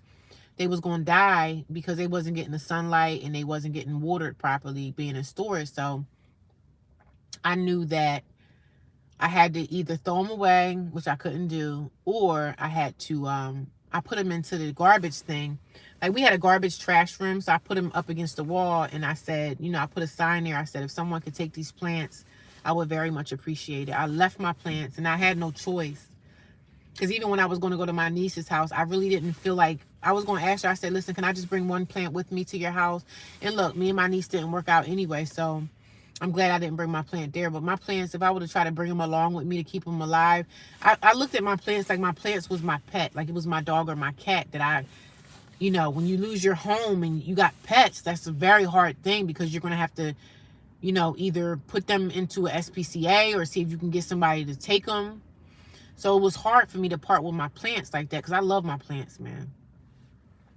When I get me in place, that's the first thing I'm going to go get is me a plant.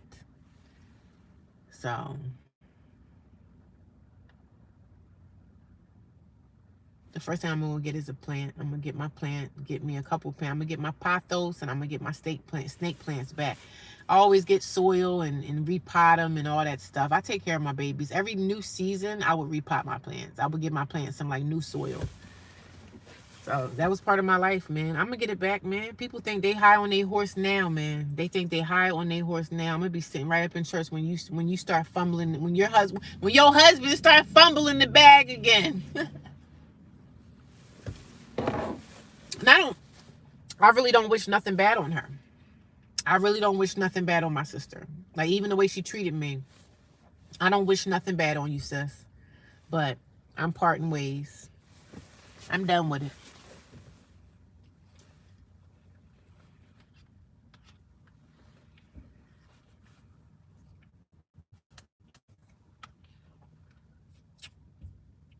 So yogurt is pretty good. Not bad, but where's the mixed berries at though?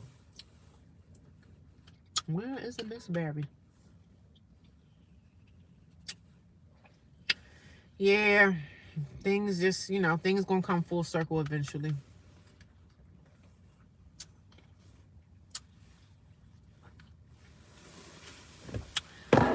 Things come around full circle, man. My plants are beautiful and she is purposely killing them. Yeah, that's sad, man. I'm sorry, Rhonda.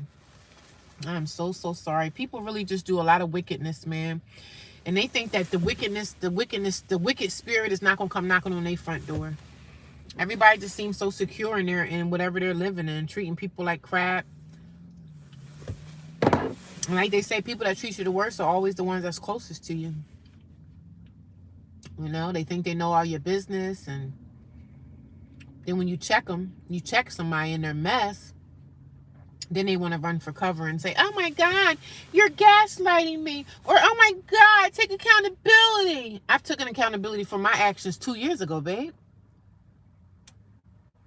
You think I didn't take accountability for my actions? I took accountability for things I've done wrong. I come here all the time and say, Dad, I messed up. I fumbled the bag on that eviction.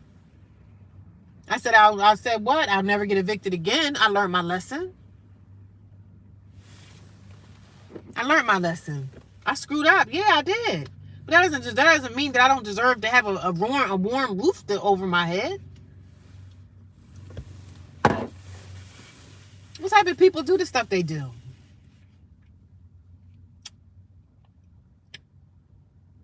What type of people do the wicked things that they do?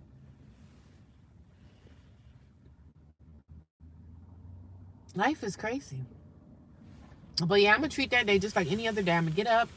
The gym is open on Thanksgiving Day. I'm going to go in there, do a nice workout, take me a nice hot shower, get on those massage chairs, enjoy that, enjoy my time by myself, and be like that.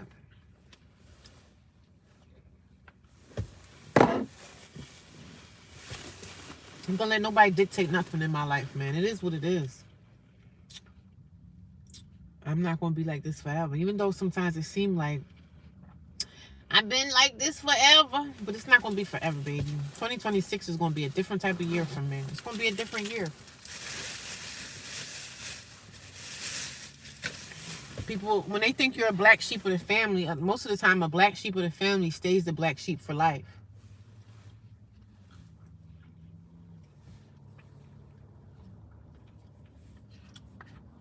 The black sheep of the family be staying that black sheep for eternity.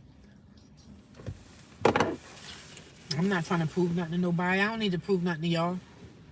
Oh, I'm a good person. I want you to understand that. Like, listen, y'all don't fucking like me, bitch. I don't like you. Y'all don't want to be family with me. I don't want to be family with none of y'all. I don't care what my brother's wives, what they think. I don't care. I'm cool. I'm better off without you.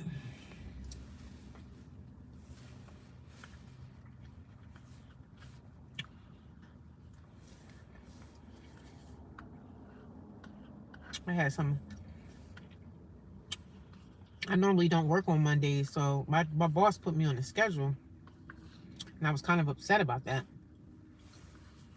I said, come on, sis, you know I'm off on Monday.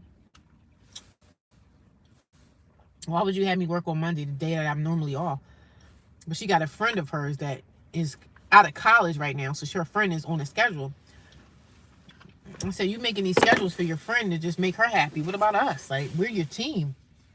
Your little friend come around for the holidays, and then she off to the races. What about people that's been here? I said, I'm full time. I looked on the schedule and seen that I had 31 hours. I said, what's up with that? And then the other Spanish girl, I told you all them Dominican girls, I always have I have a going back and forth with these people. They're just not nice. They're not nice to me. So the one girl came in here today and said something like, I said, I'm about to go on break. And literally it was like 5 minutes left. She was like, well, it's not even 3:30 yet. Can you still help me with these phones? Because these phones are going off. Bitch, first of all, you came in freaking late again. You came in at 2 o'clock. The shift is at 1. You came in late. And I'm not trying to sit up here and get out of no work, but stop trying to think that I'm trying to get out of doing some work, man. I've been here since 9 o'clock this morning working. She crying about, oh, the phones are going off. I'm like looking at her like, okay, well, answer them shit. Answer them damn phones. I've been answering phones all morning. It was good. It's this brand. It's a nice little piece of yogurt, but they say they got something fruit in them, but I guess the fruit was like puree fruit, because I didn't see any fruit chunks. It was like no fruit chunks or nothing in it. I got this from my job. It was in the refrigerator and it's been in there for a while, so I was like, well, I might as well eat this because it's gonna go bad anyway. But this brand, it's a nice brand. It's nice. I like it. It's a nice brand. And then my sister gonna try to say, oh, everybody's going through something. You're damn right. You're damn right everybody's going through something. But when you're going through something, you think that you can depend on your family and you can't. That's very hurtful. So screw it. Screw it, baby. It is what it is. And I can say I can't change nobody's mind. You don't want to be bothered with me, sis. I don't want to be bothered with you. That's the game we're gonna be playing. What I'm supposed to do? Can't lose my life because I'm trying to, oh, my sister, my family don't love me. My family not treating me right. Man, screw them. Keep walking, babe. Keep walking that way. We're walking the opposite way.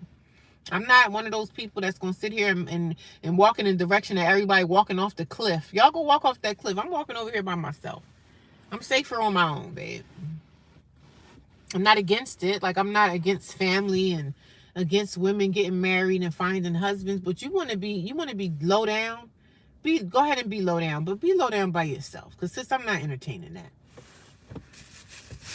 I'm not entertaining no love. You know what I'm saying? When I woke up this morning and left the shelter, it was cold out here. It was frosty. You know when you get frost on the windows, that's when you know you can't sleep in your car no more. Too cold. I told my sister, I said, you know what it's like to be homeless? She gonna sit here and say, I've been homeless before. When was you homeless? You always been married. You always had a husband. It's your second husband. So when was you homeless? Because when you married your first husband, he came and got you. Because I remember the day that you left the house, you was in high school, and I think you must have graduated, and you left the home. So when was you homeless? And when was you homeless? She gonna try to tell me like she know what I feel like. Like, sis, bye. You ain't never been homeless in your life. You've always had husbands. You always been provided for. You always had a job, and he had a job too. So when was you homeless? Stop trying to make yourself feel like you're on my level. Like, I've been homeless too before. When was you homeless, sis? Because if you was ever homeless, I didn't know nothing about it. Nobody never. You know how people in the family talk.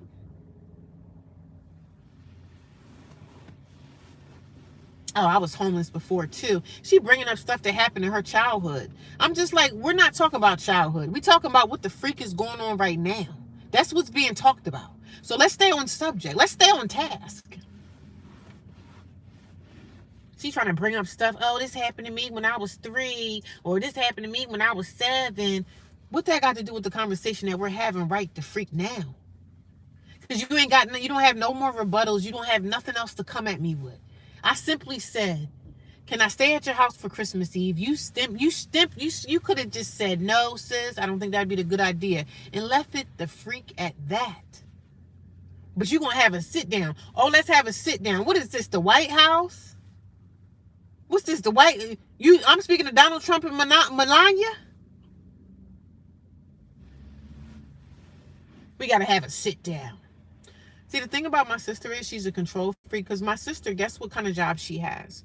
My sister works in HR. She's in the HR department. So could you imagine how many people she probably fired in her years of working? Could you imagine?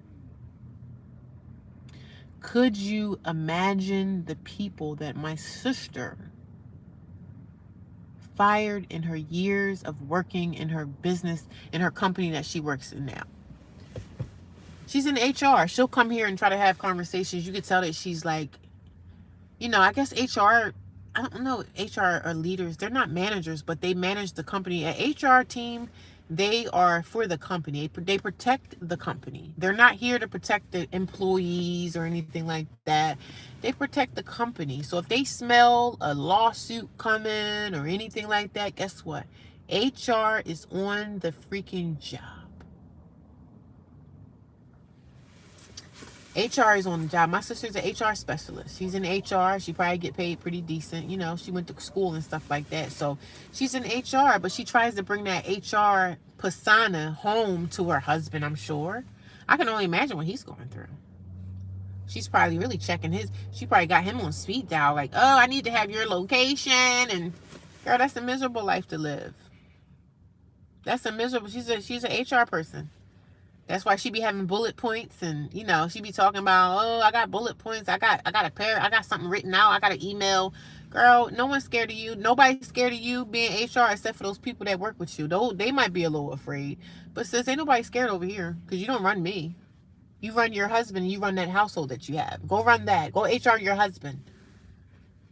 Because I know she got his location on his phone to make sure he ain't out slipping and sliding again. He ain't out slipping and sliding in somebody's cat. And it's so funny talking about HR because the HR lady at my job, like, I don't trust her, but I know that HR is for the company. HR is not to be protecting the employees. As much as they may want to try to say, oh, this is employee prevention month for slips and falls, and we care about our team. HR is for the company. HR looks out for the best interest of the company or the establishment or the business, whatever the corporation. HR is in standing of the business. They protect the business. She protects the business. No wonder why she said we need to have a sit down. Yeah, she's an HR person. Yeah? She always say a sit down. We need to have a sit down. Girl, this ain't no freaking HR. Girl, bye. I ain't having sit down no damn where. You can't force me to sit down with you. If I say no sit down, babe. She got Outlook. Outlook.com. She has a team meeting. Let's have a team meeting. We need to have a sit down. Girl, bye. I ain't think about her. She ain't my boss. She don't boss me, babe. I'll be right fine on Thanksgiving. I can't wait till it just go by. And I'll be glad when this week is over. And then Christmas be over, and in January we just welcome in new energy, new things, new Thanksgiving. You know what I'm saying? 2026 is going to be my freaking year of everything. The time limit got me off. Oh yeah, the time limit for hanging out at her house for Thanksgiving. And this was like 2 years ago when she said y'all can be at the house for Thanksgiving until 1:00. When she said that, child, I was like, and mind you, I haven't hung out with my family for Thanksgiving in years. Like years. Years. Imagine how long I've been missing. Like I haven't dealt with my family in such a long time. And then she brings up the fact that I blocked her. You damn right I blocked you from my social media. You know why? Do you know why I blocked you? Because you're sitting here watching my life and you wouldn't lift a finger to help me if I was on fire. And right now I consider my life to be on fire. Being homeless is in the gutter or on fire. A person can die out here in these streets if it's cold enough. You could freeze to death, like a freezer. Like you put, chicken in the freezer, what it's going to do? It's going to freeze.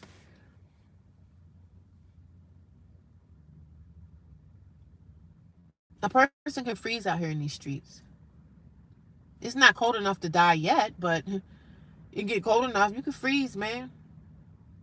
Places like Colorado, places like Canada, a homeless person freeze out here. There's been people that froze to death in places, cold places like Chicago. You could lose your life out here in these streets. In the cold. And I'm not saying that it's my sister and it's my brother's responsibility to help me out. I'm not saying that. It's not their responsibility. I'm responsible for myself as a woman. I am responsible. All I asked for was some help. And this is the first time in my life that I've ever needed help from anybody. First time in my life that I ever needed help from anybody. The sit down sounds like a wrestling position. The Hulk Hogan. A strong year. Yeah, man. A strong 2026 is ahead. She was going to have papers, binders, interviews. I know before you can sleep over.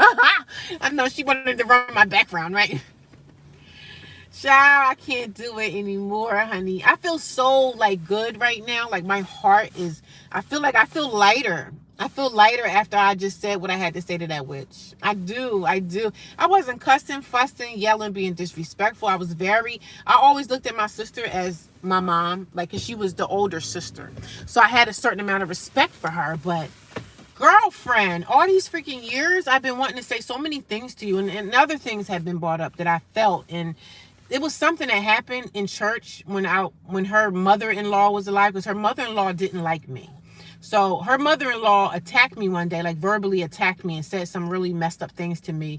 And you're my sister, but you didn't say anything about it. She's like, what was I supposed to say? What do you mean what the freak you was supposed to say? I'm your sister and somebody's verbally attacking me. Ain't you gonna stick up for me? If I'm out at the mall and another woman comes up to my sister, trying to say mean things to her, I'm gonna stand up for you because you're my sister, right?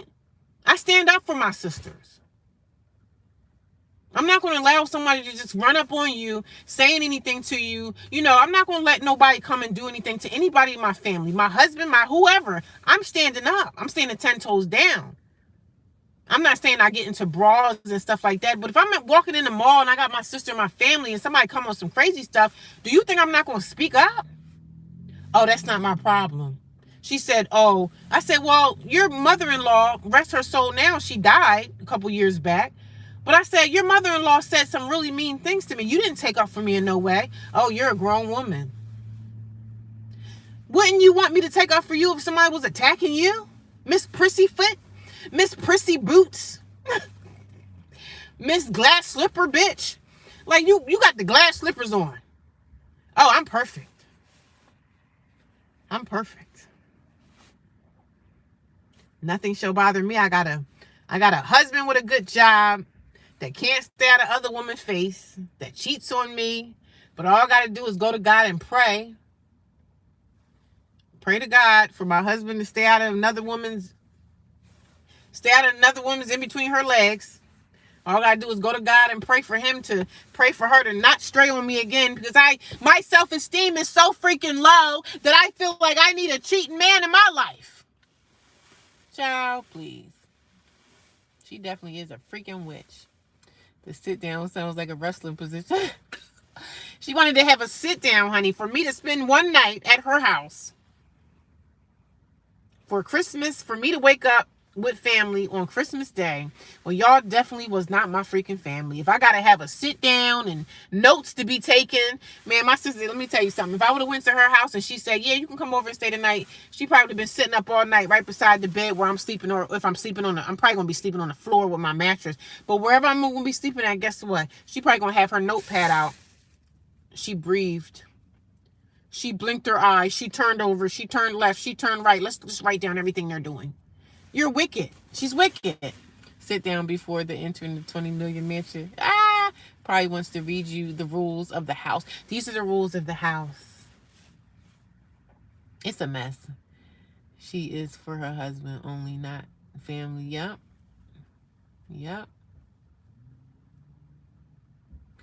Yeah, so, she don't have to worry about me coming around. She ain't got to worry about seeing my Facebook. She gonna see me in church. I'm gonna still go to church and everything, but I'm just not gonna say nothing to her. Like, I have no words. When you cross me, man, I don't have much for you. So please do not come up in church trying to give me a hug and all that. Like, sis, don't do it, because you might really get cursed out in church. Don't do it. Don't do it. You said what you said to me. I accept it, and I'm moving on, Don't do it, baby. You said what you said to me. I accepted it, and I moved on. I'm moving on. I don't live in LA, no. I'm not in LA. I have people, I have strangers on YouTube that say, hey, I got a place for you. And, I can't leave the state. I have stuff that I have to do here. So, and on top of that, I have a job. You know what I'm saying? I'm trying to keep myself hydrated. Try to keep this water down, because I do not drink water like that. And I really should be drinking a lot of it, because I feel it in my body when I don't drink water. 4827. What's that? 4827, right, said. Outfit check. How do you live in LA? Oh, you was asking me, do I live in LA? Forget the weather. It's the people Who you have to watch out for. It's the wrong time to be on the street. Yeah, I mean, I you know, you saying it's the wrong time to be on the street, but I don't have a choice. You know what I'm saying? Because if you don't have a choice, where you gonna be at? You know, I can't welcome myself into someone's house if I'm not wanted. You know what I'm saying? They call the cops on me. I can't force myself into someone's house. I cannot force myself onto someone. If they don't want me around, I have to stay away. You know what I mean? Do you need a moderator? No, I don't do moderators. Nope.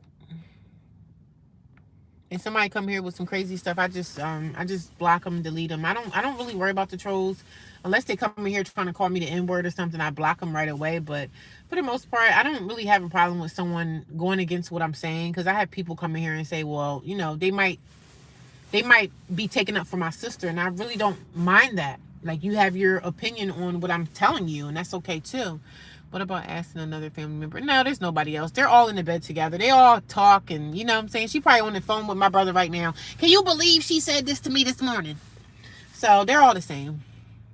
They all kind of stick together, like they're all in this big clique together. So I'm the one in the family right now that's going through right now. You know, it's always like, you may have a family, you might have a big family or a small family, but certain points in certain times in our lives, there's going to be certain people in your family that's going to be going through hard times. And I am the one right now that's going through hardships, and I am homeless, right? Everybody else in the family is housed. Everybody else seems to be doing pretty good from what we see or whatever. So it's always seasons in our life where we're going to take an L, we're going to take a loss, we're going to have a hardship. I've been homeless for 2 years. And I'm still standing. Like, I'm okay. It hurts and it's sad, and oh, your sister shouldn't do that to you. It is what it is at this point. Look, this too. Do you think your family looks this too? Looks at what? My live stream? They don't know my stream. If they find it, they just find it. I really don't care. But there's no other family member, because they all kind of just, they're all in cahoots together because they think life is like perfect. Everything's bubbly.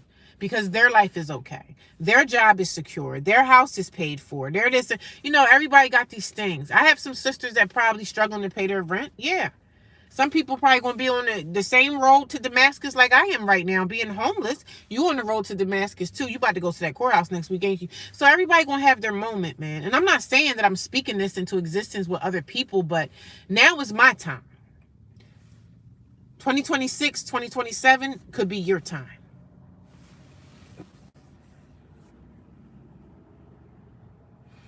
You're asking me, do I think my family look this too? Are they looking at my live stream is what you're asking me? Because I don't think they do. They can't really find me unless I go viral or something. They don't know my live stream. They don't know it. And if they do look at it, what do I care? I don't care. I'm telling the truth. If they figure they want to rebuttal what I'm saying, if they want to talk about it, come on up here. We can talk about it. But I'm not doing all that. But my family doesn't know, but my family know my other YouTube channel. They know my other YouTube. That's why I changed my YouTube channel, because something, like I said, when I was in my car, I was laying in my car back there on my little soft mattress. I was laying on that, and something was telling me, like, you need to put on your camera and talk about your situation. When I was homeless in my car, I think it was my second night or first night.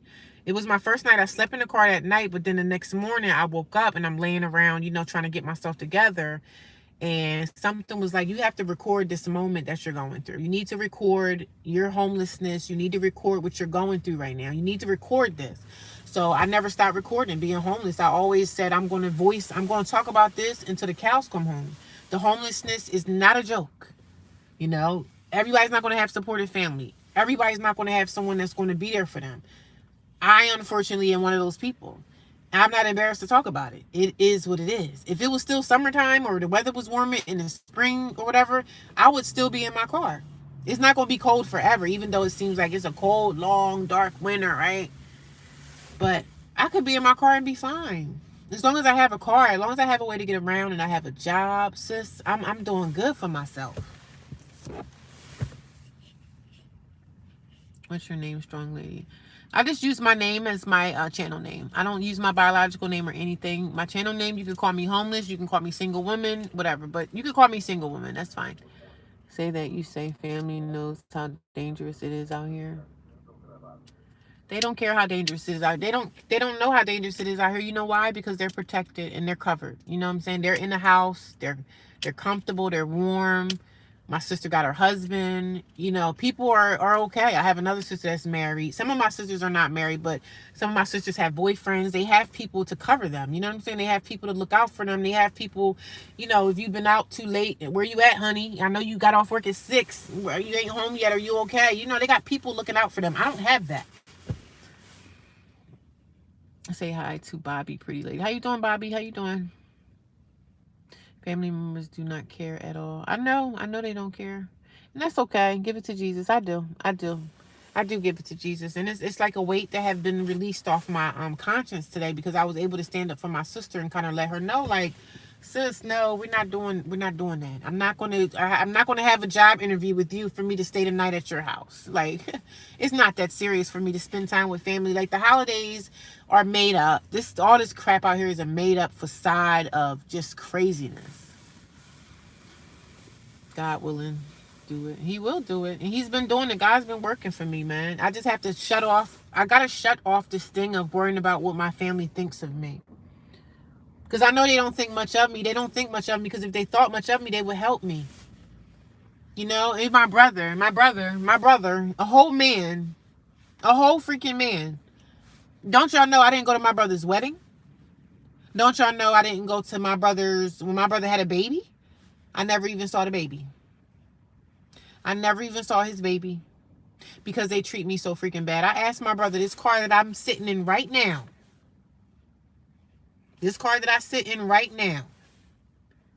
I asked my brother, I said, listen, bro, because I had a hoopty before I had this car. So I'm going to tell y'all the testimony about the car. I know I needed the car, the hoopty that I had, and the hoopty that I moved out of my apartment with. I transported all my stuff in my hoopty. It was a Toyota Avalon. It was an old car. Had a lot of problems with it. No, it only had a really bad oil leak. So I was driving that up and down the pike or whatever. Bad oil leak. I was trying to avoid taking it to get fixed, because I was scared they was going to tell me, oh, it's going to be, you know, we got to take the engine apart and all this stuff to fix this oil leak. Is it going to be worth it? So I told my brother one day, I said, listen, bro, can you take me to the car dealership one day so I can get me another car? Because I knew my credit was good and I knew I could finance something without having to worry about having a co-signer and all that. So I said, no, bro, I just need you to take me to the car dealership. I need you to help me pick out a car. I wanted a SUV. So I was like, I knew it was going to be used. You know, I couldn't afford it. I could have probably got a brand new car, but I didn't want a brand new car. I said, my first, you know, I want to have a used SUV. So I asked him twice on 2 occasions, bro, can you take me? Every time I asked him to take me to the car dealership, it was always, oh, I don't know. I got this to do. Oh, man. Like, I was a burden on him. So I said, okay, I'll call you back another week. So a couple more weeks went by. I said, bro, can you take me up to the car dealership so I can try to pick me out a car? I already had a down payment. I had a couple $1,000s, you know, to pay on the car, because I knew I would have a down payment from $2,000 to maybe $4,000 or $3,000 that I would have to pay. So I had a savings saved up that I could use to put the down payment on the car. So I wasn't going to ask my brother for no money or anything. So I went to the dealership. I said, you know what, bro? I said, okay. So last time I asked him, it was like a big thing. He was like, well, I could drop you off. Why would you drop me off at a car dealership and you're a whole man that know about cars? You could lift the hood up, look at the tires, make sure it's a good deal for me to drive off the lot with. He didn't come with me. He didn't come. I said, you know what? I asked you to come to a car dealership with me. I'm not asking you for no down payment. I'm not asking you to co-sign. I'm not asking you for none of that. I'm just simply asking you, can you look under the hood? Look and make sure that the oil ain't leaking. Look and make sure up there ain't wet and there's no moisture up there. Making sure up there is dry. I know certain little things about cars to look out for, but I know you're a man, so you could look a little bit deeper than me. Some things I don't know. Look at the tires. Make sure the tires, like, listen, some guys will go buy a used car and be like, no, we could take the car because the car look to be in good shape because it sounds pretty good or whatever. The oil and stuff look okay. But y'all need to change these tires out. The tires are bald. So certain little things women were not looking out for. So I had to go to the car dealership on my own and by myself and figure this out. And that's what I did. And I got the car. without my brother's little help. All I asked you to do was come to the dealership and help me look at it. That's it. Can I forgive him? He is forgiven. I don't say my city. I'm in the United States of America. I don't say my city because I have trolls and I have people that be out trying to do little devious things to me in my channel. So I don't even talk about my city anymore because, it's not really, it doesn't really matter. That's not to be rude or anything, but I just try to protect myself. I got to protect myself. When you do social media and stuff, you got to protect yourself at all costs because you don't never know who you're talking to. You know what I mean? And you be talking to somebody that's literally right behind your car. Like, I don't know. So I never say my town anymore. If y'all want to know, you got to look for it. It's in the videos. You're in Texas. Hello from Texas. And I just had a lot of bad experiences with like trolls and everything. So I don't even share. Like, I try not to share my location, but people that have been here for a while, they know my state. But I don't even share that no more. It's sad, but when you do social media, a lot of things you have to kind of like be a little bit more, you got to protect yourself, especially me being a woman and stuff. Hello from Texas. God bless you too. Vernilla Lawson, Miss Lawson, how you doing? Yeah, I mean, my family, they're forgiving. Like, I'm not holding grudges for the rest of my days. Like, I'm just speaking on my pain and how I feel about how they treat me and stuff like that. But I'm not going to be like, I'm not going to let this cripple my life. I'm not going to be like, oh my God, I don't think I can live anymore because of my family. Like, screw them, man. Screw them. I'm going to be okay. I'm going to make it through. I've been making it this far. I've been making it this far, honey. So I can go a lot more further. I've been making it this far. Wow, I got 40 people watching me. I got 46 thumbs up. Thank you guys for helping me. I appreciate you. I love you guys. Thank you, man. I appreciate that. You guys are really, really showing out. Don't share the location. It's important. Yeah, I don't share my location anymore. Alabama, hello. Alabama and Texas, hello. I don't share. I mean, if people really want to find out, they can just look at my videos or whatever. But I don't share my state or anything anymore. I just say I'm in the United States of America because I had some trolls trying to find me. They trying to report, oh, I'm going to call your job. I'm going to do this. The trolls just be doing too much. So I try not to share much anymore, child. And I'm actually a little relieved that I'm not even going to have to worry about Thanksgiving anymore. Like, I don't have to worry about that crap. We're not going to worry about it, babe. 1:19 a.m. here in Germany. Okay. What, you about to go to bed? I gotta take my makeup off. You alright, girl. Don't share your crazy people out here nowadays. I don't know. I know, because you never know who you're talking to. They will do it and worse. Yeah, I gotta stay secretive, honey. I'm gonna find me some things to put on my windows too, just in case people see the background. I mean, it's so many different grocery stores, so you gotta really, I just try I try to be a little bit more like, I gotta protect myself because I am out here. I'm out here by myself. I gotta protect myself. There's all types of stuff happening in these parking lots. Thank you. I'm about to twist it up. I'm gonna take this little makeup off my face and enjoy the rest of my evening. And I don't want y'all to think that I'm like, am I gonna move past this with my family? I have to move past it. I have to move past it. I gotta let it go and stuff, but I'm definitely gonna still talk about it. Because I'm a talker. I'm gonna speak about, what I'm going through and everything, but it's just a moment in time, and it's not gonna be like this forever. It's not gonna be like this forever. It's not gonna be like this forever. I said with the shelter. Sometimes the shelter feel like, oh my God, the other day I was breaking down saying, I hate it here, I hate it here, I hate it here, but it's not gonna be forever. It's not gonna be forever. You let people think. I want them to think. They're like, damn, she really got herself together. She got this house over there. That's what my family gonna be saying. They're gonna be shocked. They're gonna be shocked at the outcome. Shocked. And I told her, I said, y'all some fake people if I ever seen one. I said, you guys are the fakest that I've ever seen in my life. I said, get out of my face. I'm just taking off my powder makeup, y'all. I wear powder makeup to work. Yes, I do. Oh, you don't need makeup. I wear makeup because I'm a girly girl and I like to wear makeup. So I love putting blush on my face. I love it. Sometimes I don't wear makeup. Like, I don't wear makeup on my days off. I wear makeup when I go to church. Just powder. I wear some foundation. I wear powder foundation and I put blush on my cheeks. And that's all I do. I don't do nothing else. Sometimes I wear a lipstick. Lately, I've been wearing lipstick to church or whatever. But I'm my own self. I love myself. I'm comfortable in my own skin. So I don't care what people think. I don't care what they think. I don't care what they freaking say. Like, let it be what it is, honey. Let things be how they gonna be. I got 35 people watching me. Good morning. Well, good afternoon to everyone. I like makeup too, and we are women. We can go do that. It's out of, yeah. I love my makeup. Some people, people say, oh, well, you don't need it. I'm not wearing it because I need it. I'm not wearing it because I need it. I'm wearing it because I like it. I'm a girly girl, and I like to throw in some makeup. I want to be put together a little bit, especially with my job. And I'm not doing nothing but getting older, so. But I like my makeup. My sister used to say some stuff like, "Oh, the makeup destroys your skin." Well, you don't wear makeup. That's on you. You don't have to wear makeup if you don't want to, because you're my sister is she's pretty. She's like one of them women who don't wear makeup, and that's okay. Ain't nobody, but don't shame somebody if they want to wear some makeup on their face. Like, come on now. You don't have to shame me, babe. I'm gonna be okay. Hello, how are you? When I was younger, I was homeless for 6 weeks, and the whole day on the street, I learned so much about people. Yeah, people can be so wicked, man. The world just continues to get worse and worse. I'm sorry, it's never gonna, like I was telling somebody today, like with prices, like the prices are never gonna go down again. They're always gonna just continue to go up. Prices will never go back down. They always continue to keep going up, honey. And I say, God got me, man. God got me covered. God's got me, definitely got me covered. God's definitely got me covered, and I'm okay. I am doing okay.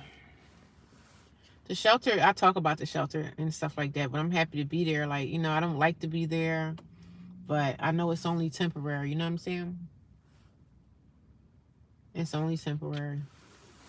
And I got to put the pedal to the metal. I got to put the pedal to the metal and find this job so I can get the freak out of there. Because I got 90 days at the shelter, and in 90 days, I'm going to be out. I'm going to be out in 90 days. I'm going to be out of that shelter in 90 days, if not sooner. So, if not sooner. My hair looks pretty. Thank you. Texas is in the house. I like makeup too. Yeah, I love makeup. How are you homeless in your description? Not defined by being homeless. Well, maybe I have a wrong description on there. Maybe I pasted the wrong description, but I am homeless, so. But it's nice that you read the description. I don't think I put anything in the description of this video. Maybe I didn't, because I probably was trying to go live so fast. My family did the same thing. They be jealous because they have nothing to do.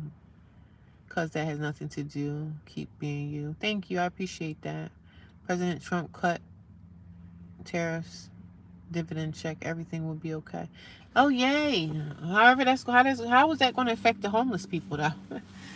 How is that going to affect us? Is that going to help us in some kind of way? God has a blessing for you. Because I'm doing the work, man. I'm doing the work. But see, I'm talking to y'all now and I feel better. But then when I go back to the shelter tonight, I'm going to start feeling those feelings of like, oh man, I feel like crap. I mean, it's going to hurt my heart. I'm going to feel the emotions of like feeling by myself, like not having anyone to call. I mean, I have my girlfriend. She lives in another state, but she's not going through what I'm going through right now. So it's like, I gotta just pray my way through it, pray my way through the pain, the hurt, the sadness, the loneliness, and I'm going to be transparent with y'all. I'm not sitting up here acting like, oh, it's okay. No, it's not okay.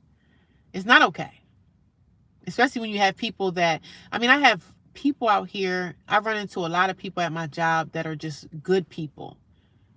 Some people come in there telling me their problems, like telling me stuff that they're going through in their life. Oh, my family did this. I sold the home, and I just be looking at people and I feel for people, like carrying the weight of other people on my shoulders, because I care for people. I just care for humankind, period. I don't care what race a person is, white, black, or whatever. People are carrying burdens out here, and it's sad that you have nobody to turn to. Those checks are not coming anytime soon. The checks. What checks are we getting? We getting another tariff check? Is that a tariff check that we got coming? Yeah, homelessness sucks, man. But I'm homeless, but I'm not like, I live in a shelter. So, but I still consider myself to be homeless because I am. Like I say, if I don't have my own address, I'm a homeless person. So I still consider myself to be homeless because I am. But I do have a place that I can go and rest in every single night as long as I'm following the rules of the shelter. So,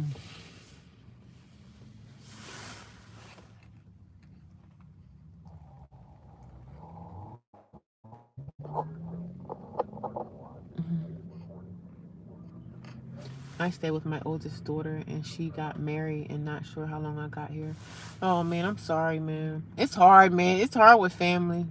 Because you could feel the energy, you could feel the negativity of people looking at you, and people doing little devious things. It don't matter what you come to someone's house. I've lived with my niece before. I lived with a girlfriend of mine before, and you could just tell how people treat you when they don't want you there no more. It starts to show. You can start feeling that energy. You know what I mean? You can cut it with a knife. The checks have to be approved by Congress first, so it ain't happening, period. Oh, yeah, you're doing well by taking care of your health. Yeah, I have to. I don't have anything left but my health. Got nothing left but the health and my job and my car. You gotta follow the rules anywhere you go. You're right. Following the rules of the shelter. Like, I'm gonna be there as long as I follow the rules, which is fine. You do. You're right. You do gotta follow rules in life. I can't be out here breaking rules because I'm gonna have the cops up my behind. So I follow rules anyway. I'm not like a riffy raff type person. I don't be with the riff raff. I do what I have to do in life. Yes, I made mistakes in my life, so I'm not a perfect person. Yeah, I had the white vent to me about her problems at work the other day. Yeah, I had a white. Yeah, people come into the job and they might not have nobody to listen to. You want somebody to listen to you, man. You might not be on my side, and I'm not even trying to say, oh, how many people are going to be on my side? How many people agrees with me? If you agree with me, say yes. If you agree with me, raise your hand. I'm not even here for that. I'm not here to who's going to be on my sister's side, who's going to be on my side. I'm not even here for that. I'm just here to talk about how I feel and what's going on and what's happening in my family unit that I don't like or even appreciate. People vent. They come to me at work and they talk about stuff. One lady was like, they fighting over homes, right? Her and these are wealthy people. My job, we deal with a lot of wealthy people, like people that got money. They can furnish their whole house in one order. So I work with a lot of people that got money. So this white lady came in there. You could tell she got money. Nice purse, nails done, makeup on. Looked like she had a facelift and all that stuff. She got money. So she's like, "Oh, my dad died, or my mom died, and they left the house, and me and my brother and sister are fighting for the mansion. Y'all fighting for the mansion, bitch? I wish I lived in something. I wish I lived in a cardboard box. Like, I wish I could live in your house. You got space in that room?" I said, "Y'all fighting over houses, and y'all already got money." She was like, "Oh yeah, this is my third house." I said, "Oh, lucky you. Maybe I could live in one of those houses when you're not in town." The house is the country is 1.8 trillion in credit card debt. Yes, we are. At least you got a car. I'm definitely blessed. At least you can vent. Yes, not cardboard. Yeah, I wish I had a cardboard. No, I don't want to live in a cardboard. I'm just exaggerating, but I wish I had a house to live in. I work around a lot of wealthy people, so they be having 2, 3 houses, honey. I'd be like, damn, can I stay in one of them? Last time the President Trump was in the White House, I got 2 checks that wasn't supposed to be passed by Congress. President Trump hasn't disappointed me yet. Okay. I found a room for rent on Craigslist. They don't have a contract number for 600. They don't have a contact number. Oh, there was no contact number? So how did you get in contact with them? Was it through email or something? See, Craigslist, I'm kind of shady. I'm kind of weird about. I did look on Craigslist a few times, but like I said, I need to have a second job so that I can move forward. I need to have more income. So if I find me a second job, I could go back to the extended stay that I stayed in as long as I'm able to pay the bills. But when I have the second job, I can do what I have to do, but I can't right now. You know what I mean? Yeah, Craigslist is very shady. But really, to me, all the websites now are shady. You just don't know who to trust. Even Facebook is shady. Like, they got, Section 8 or some hotels for rent or this for rent. You don't know who you're talking to, man. You could be talking to a person that then killed and murdered 20 people buried under their house. We don't never know who we talking to. Rooms are available from renting Airbnb too. Yeah, I know the Airbnbs be sometimes the Airbnbs be just like regular rent.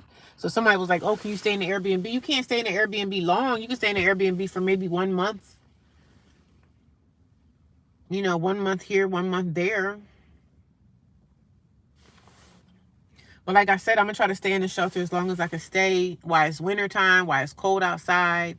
Once the springtime comes and summer, if something ain't popping for me, if I don't find something, I'm gonna be okay because I could go back to my car. As long as my car work and drive, girl, I can sleep in this car with no problem. But I just don't want to sleep in my car in the winter because it's too much. It's too much. I can't say it's too much. Contact. Sorry. Does the shelter charge you? No, they don't charge anything right now. Do Uber Eats for. I don't want to do anything that I have to use my car because my car is filled with my stuff, like my work clothes, and it's just filled with stuff. So I can't do any of that. I don't want to. I don't want to use my car. I don't want to put the mileage and stuff on it to do Uber Eats or anything like that. And then on top of that, I'm a little scared of Uber Eats and Uber and all that stuff. Like all the crazy stories that I hear about. And I'm not living in the spirit of fear, but I just want to protect myself. I don't want nobody sitting in the back of my seat. Like I can't. I'm not cool with someone sitting directly behind me because I don't know what you're going to do to me. Like you could strangle me. I don't know. I'm just always scared about having someone in my car. I had some bad experiences with like Uber and all that stuff. People get mad. People come into your car in the middle of the night and they was drinking. They throwing up all in your car. Like just all types of stuff. I used to stay in the Airbnb for about 6 months. Oh, I guess some of the Airbnbs could be long term, huh? Stay away from that. Be weird. Yeah, I don't know about that, but I didn't know you could stay in Airbnbs though. I thought you only could stay in the Airbnb for up to a month, but sometimes those Airbnbs be like 2,000 a month. They be like, just like the rent. Good idea, Butterscotch. Who's Butterscotch? Oh, Butterscotch. I used to stay in the Airbnb for about. I didn't know you could stay in Airbnbs that long. I thought an Airbnb was like a kind of temporary situation, like a hotel. Hotels don't want you to stay in a hotel over 2-3 days. And I'm talking about the low budget hotels, child. But think something gonna happen for me, man. I could find me an extended stay. They got extended stay Americas. I think they have one somewhere near like where my job is. I could find that. But like I said, I need to find a job for. I need to find the income first. The income is the main thing. If I got the money, I could do it. But if I don't have the money, I can't do it. Georgia studio apartment in your area. Google studio apartment. Yeah, I'm gonna be doing all that, but I can't. I ain't no need to do it now if I don't have the money. So as soon as I get this second job, I can make some moves. You know what I'm saying? Clean, wash dishes, take out trash, rake leaves, do laundry to show my appreciation and take grandkids to school. Yeah, that's amazing. But even sometimes when you're living with family and you doing all of that, sometimes that's still not enough for people. I used to tell my niece, I'll do dinner tonight. You don't have to worry about dinner. Because my niece is a single mom. She's on her own too. So I used to do a lot of extra things for her. I used to always ask her, you need me to do this? I would take out the trash, no problem, no question. Do my part. I'm not going to just come into your house and sit around and not pay rent. Like, even if I'm paying rent, I'm still going to do over and above. On my days off, I try not to be even in her house. I try to just let her have the house to herself with her and her kids so I'm not in the way. That's what I was doing. Just trying to stay out the way so people didn't have nothing to complain about. But for some reason, people always try to dig and find stuff to build. That's how I know that I wasn't welcome there no more. Once they started nitpicking and nitpicking and nitpicking, and then once her kids started acting like they didn't want to speak to me in the morning when they came downstairs, the kids used to, especially her oldest daughter. Her oldest daughter used to just look at me with disgust in her face, like, you won't even come down here and have respect and say good morning to me? I am your aunt. So that's how I knew my niece was talking about me to her kids. Like, you went to go talk about me to your children? How low can you freaking go? But it is what it is. I'm out of the way. I'm not in nobody's way. I don't want to, I told my sister, I said, you know what, sis, you can keep that. I don't want to be in nobody's way. Once I feel like I'm an inconvenience in your life, I don't want to be around you. I'll sleep on the sidewalk. I'll go sleep in that shopping cart right there. Go sleep in that grass before I want to be in your house. If you don't want me around, baby, I don't want to be around. If you don't want me around, baby, I'm lost. I normally breaks down eventually. Hotels are the latest trap. I don't want to offend nobody, just want to serve the Lord. I'm just going back. I clean, wash dishes, take out trash, leaves laundry to show my appreciation and take grandkids to school. But that's amazing. But sometimes even with that, with the family unit and stuff, people still don't even appreciate that. They don't even see it.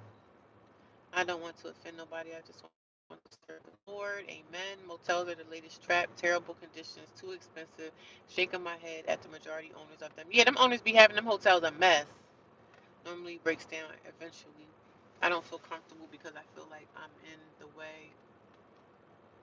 Well, if you don't, if she's treating you right and everything is okay, don't feel like you're in the way. You know what I'm saying? If everything is okay, because you can feel the energy if somebody's treating you a certain way, because you're going to feel that. So if you don't feel the energy of that, it's probably not happening. You know what I'm saying? So if you have a good thing going on, continue to feel your good thing. You know what I'm saying? If you feel like it's a good thing you got going on with your family, continue to live off. Let that go for something. You know what I'm saying? Don't listen to me because I'm talking negative about my family. Don't think that that's your situation. That's not everybody's situation. Everybody is not going to have a ratchet family like I did. You know what I'm saying? So that's not everybody's story. So I'm not going to. You might have something going on good. If you got something going on good with your family, that's amazing. But I don't. But I'm not saying for you to think. Don't think that way. If you're not feeling that in your heart, because trust me, if something was going a little bit to the left, you're going to feel that a little bit to the left. You're going to feel that. I thought high school. I thought high end hotels you can't stay long, but low end hotels. Now even the low end hotels they don't want to keep you long because you know with these low end hotels on the weekends and like during holiday seasons, those low end hotels are on like platforms like Hotels.com. They want to book to Hotels.com, then they're gonna book to somebody that's homeless on the streets because they're gonna get more money from somebody on Hotels.com.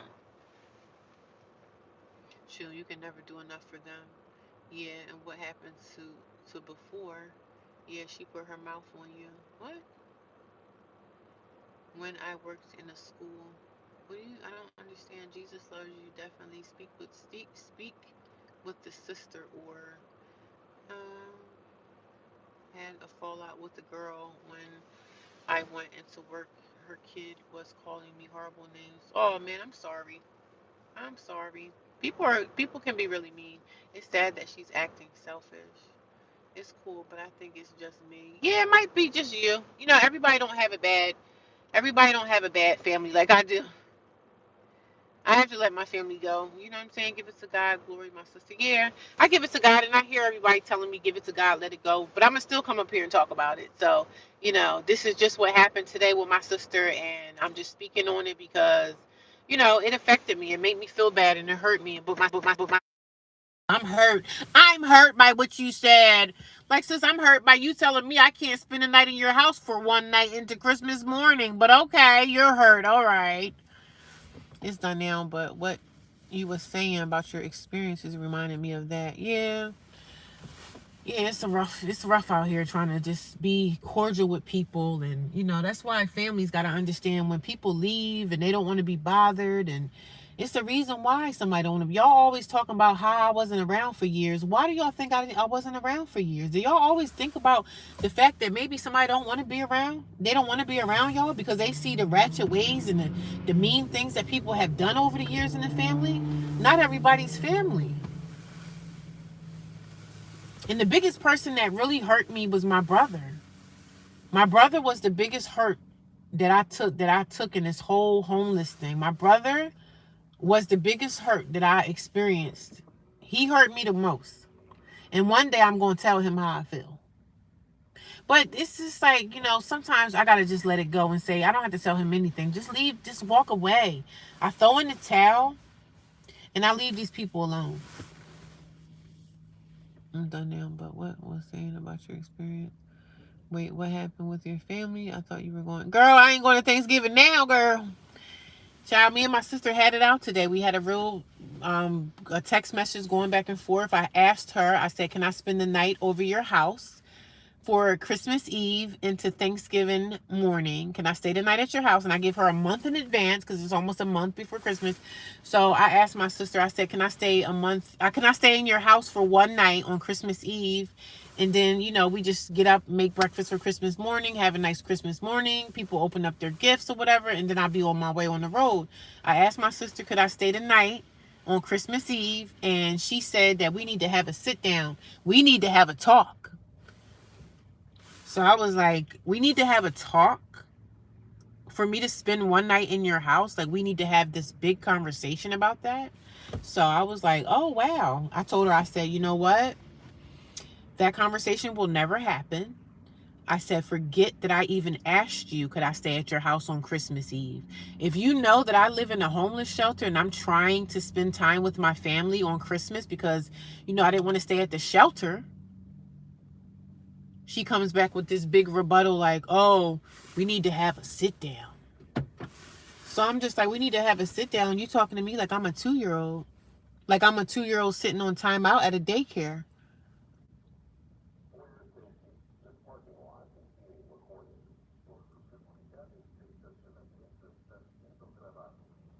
I was listening to the thing. They got this thing in the parking lot talking about the parking lots being recorded.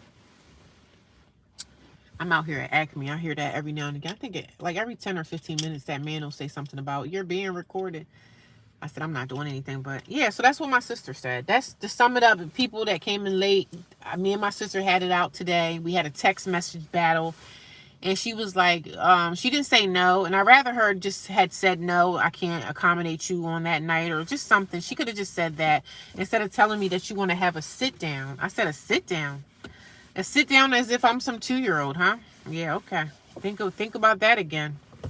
I'm not that I'm not into the Christmas mood that much to be sitting around here being pushed around by people. So I told her, we just had a back and forth for a while. And I'm at work texting her, going back and forth, and we having these saying little things to each other. And I just let it go. She stopped texting me, I stopped texting her, and I just let it go. I have to. But I asked her, I said, a sit down about what? A sit down about me spending one night at your house into Christmas? If you don't want me to do that, well, you're not my family. And I have no desire to be with this sleep in with y'all on Christmas Eve and then wake up on Christmas Day. I only said that because I'm at a homeless shelter. And that's why y'all always asking why throughout the years I don't be around. This is why. Sorry to hear. It's okay. Better without family. Love that.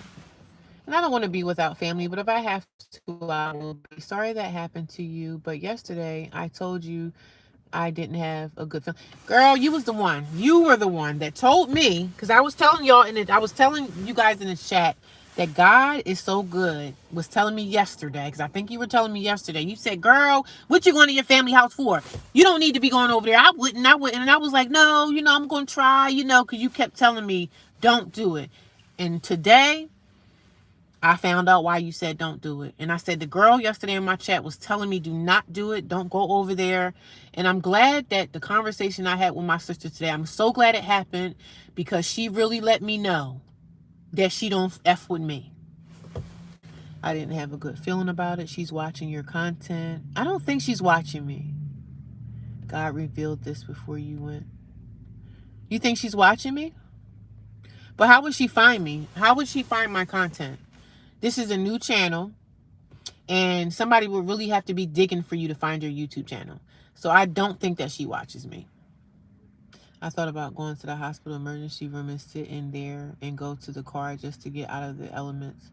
Yeah, it's even hard to sit in the hospital room because now the hospital security is coming around asking you, did you sign in? Did you sign in? Like everybody wants to know, like, because it's such a homeless epidemic out here. They don't want people just sitting in places anymore because now they go around and ask you, are you seeing a doctor? I don't know because I haven't been in the hospital for a long time, so I haven't really had to go to the emergency room. But a lot of places, even like courthouses, there was something I had to go to court like last month or something, and the guy in the courthouse was going around asking people, did you sign in? Did you sign in? Because they try to weed out the homeless people that come to the courthouse to just lounge around because they don't want to be outside in the cold. Well, you're not homeless, right, Lawrence? It's okay, sis. She is going to reap her actions eventually. Yep, right? Sometimes the old channel will give the new channel. You think so? That's probably what it was. But even if they do watch me, do you think I give a damn? And you are right. Sometimes the old channel will suggest, if they're watching me, they will suggest my content because this is my new channel and they can track it. But I don't care though. That's the thing. I don't care. If they watching me, hi. I don't really believe in my heart that they watching me, but even if they were watching me, there's nothing that I'm not saying on this channel that I can't say to their face. So glad you had your back. Glad God had your back. He had let her reveal herself to you. That God, the good news is, you know for sure she wanted to see your condition in person so so they can have something to talk about. Yep.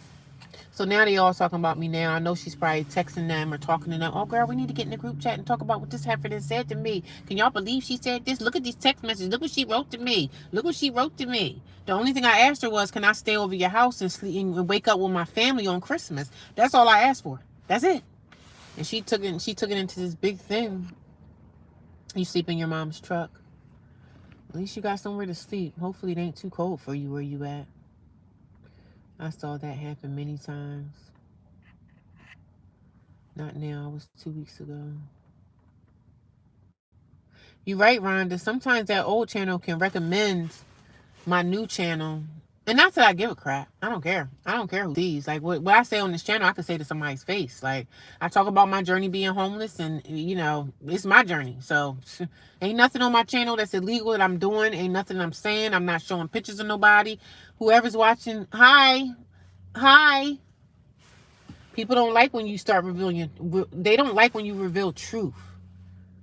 People don't like when you tell the truth. So when the truth is being told, everybody want to try to say, oh, she got demons in her. Oh, she needs deliverance. Oh, shut your mouth. We don't need to talk about that. My sister, she's wrong for what she said to me. And for me to be family, and she'll be having an attitude like, I don't care. This is my house. You're right. It is your house. But for me, to knowing my situation of me being in a shelter, I can't even wake up in your house one night. Like, sis, you want the rent for one night? I saw that happen many times. I sleep in my mom's car. As you continue your journey, you will realize all you really need was Jesus. Amen. And that's all I really have is Jesus. So I pray for you, Lawrence, and for the single woman, of course. Thank you.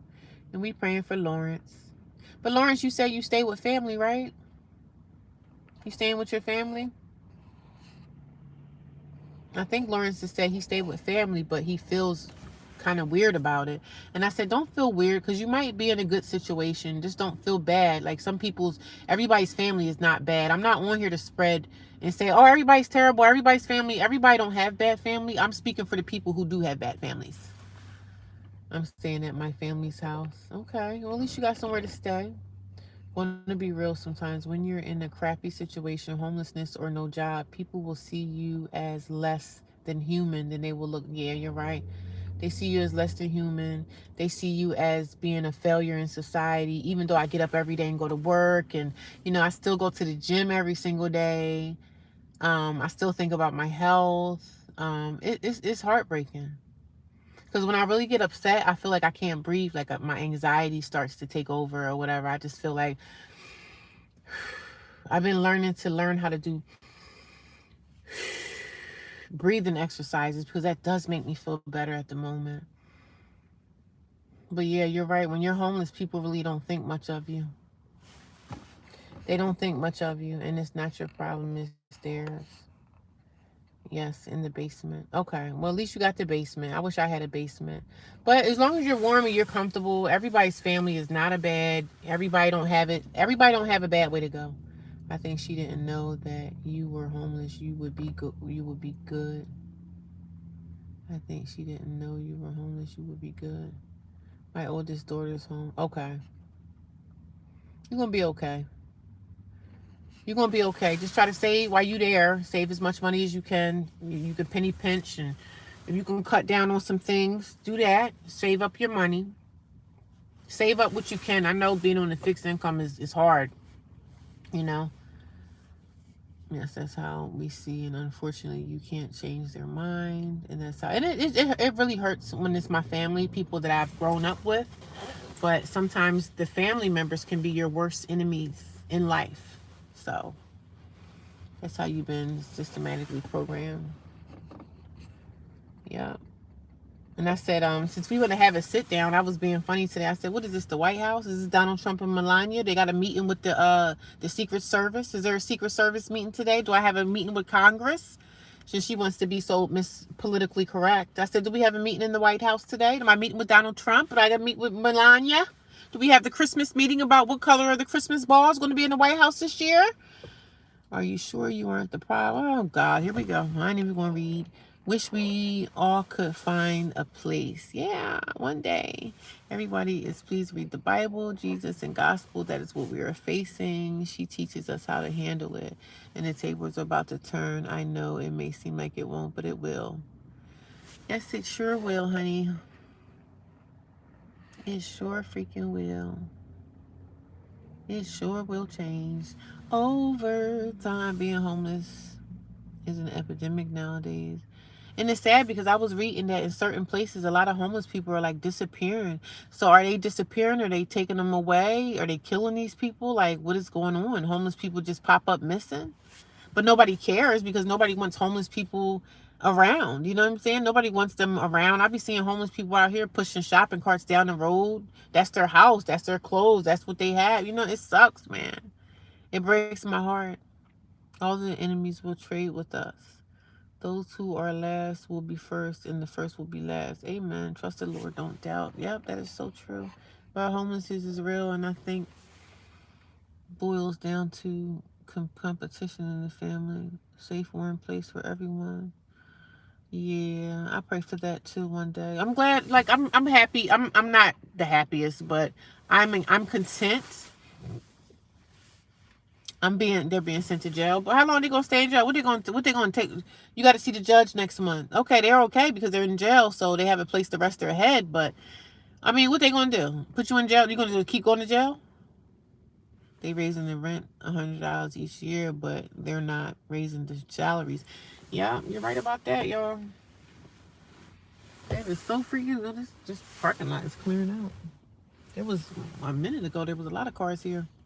But yeah, y'all right. They I be feeling like they taking these people and putting them. I think they offing these people because some homeless people don't have no family. They don't have nobody to check for them. They don't have nobody looking out for them. Like even me, if I went missing, they probably wouldn't give a damn. Why not go to jail and at least you get eat and sleep? Yeah, at least you have. And some people don't mind going to jail because they get something to eat and they know they can take a shower. I mean, you might get your head knocked off in prison and jail and stuff like that, but it's just the brokenness of the world. I have no choice but to pay the rent. You know what I'm saying? I have no choice but to work 7 days a week to make the rent. I don't want to go back to living like that, like having to work and not rest the right way and stuff like that. But it's a shame. There's so many people. I see a lot of senior citizens out here working, still working. They should be retired, putting their feet up, but they got to go make a couple extra dollars to make sure they can pay the bill. But they saying homeless people in other places are like disappearing. A lot of those people that had those homeless encampments and stuff like that, they're like missing. And jails can't afford to just house people because they're homeless. Jails gotta afford to house the people that's out here committing crimes and hurting people. So what's going to happen to the rapists and the child molesters and stuff? Y'all just going to let them get off and house her because she homeless and she can't pay the rent, or she was in a homeless shelter. So we gonna house her, but we gonna let these criminals that's out here selling people fentanyl and drugs and all that stuff, we gonna let them all go. Because we just gonna criminalize the homeless. Because they can't afford to pay the bills. Do not go to jail. Go find a good church home. Yeah, nobody wants to go to jail. I know I don't want to. Crime, and I ain't committing no crime, so it's all by design. The Lord is doing something new. I wish I could share everything I know to give you all hope. God is real. I believe. I'm a believer in Christ, so I believe what you're saying is true. A little by design. We just live in a messed up world, and all we have is, you know,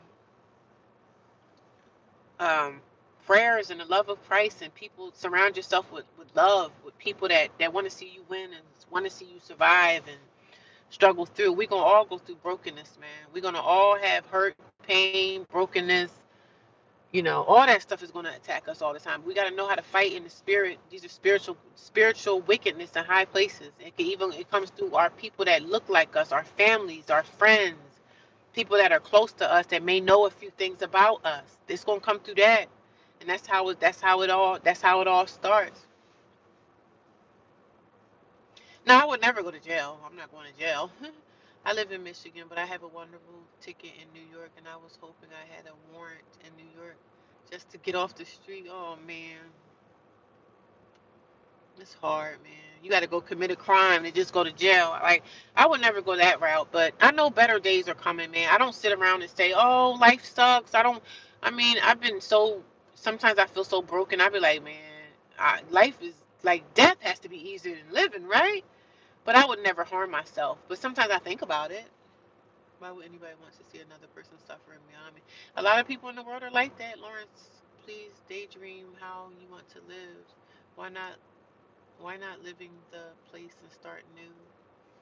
Don't go to jail. All the homeless Trump gives Argentina 20 billion. Oh God, they don't care about us, child. Nobody cares about us, child. We homeless people. We are the last. We are the last dying breed. I might as well turn into an animal and turn into a deer and go live in the woods. But they shooting and killing a deer right now because it's hunting season. So I don't know what to say about this world. The world is broken, man. But guess what? I still got joy in my heart. I know better days are ahead of me. Better days are coming. Better days. Do you work tomorrow? Yes, I work tomorrow. I work 9 to 5, so I gotta get up early tomorrow, y'all. I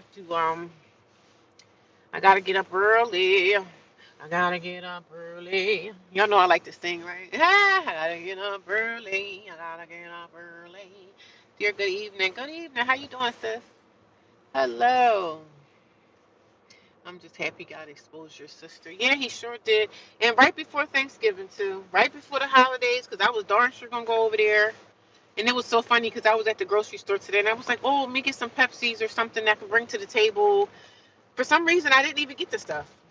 And I'm glad that I didn't get it. Because now I don't have to worry about going to the house and doing anything. I'm going to still go to church. Like, I'm going to still show my face in church. And because me and my sister had a little spat, I'm not going to not show my face. That's what they want me to do, not come back to the church. I'm going to be there.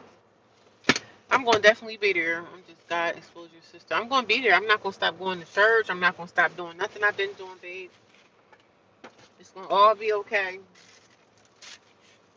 It's going to all be okay. Could it be that it was all so simple then? It's all going to work out, y'all, because I'm telling you, 2026 is going to be my year. 2026 is going to be my time.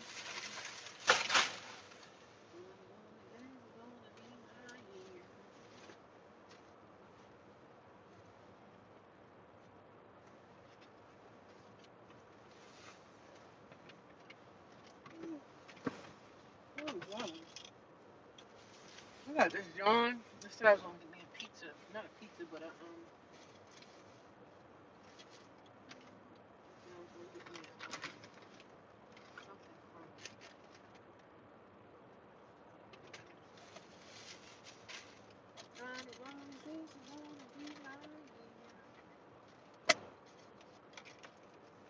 But I'm good, y'all.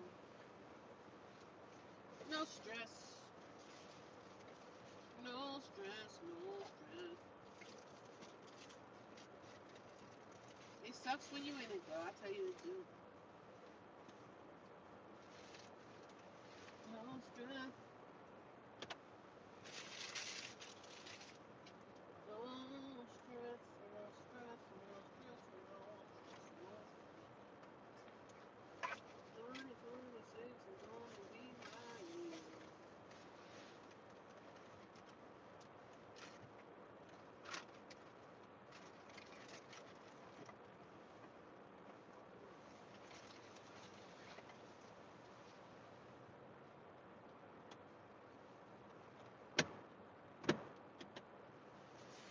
It's definitely winter time, y'all.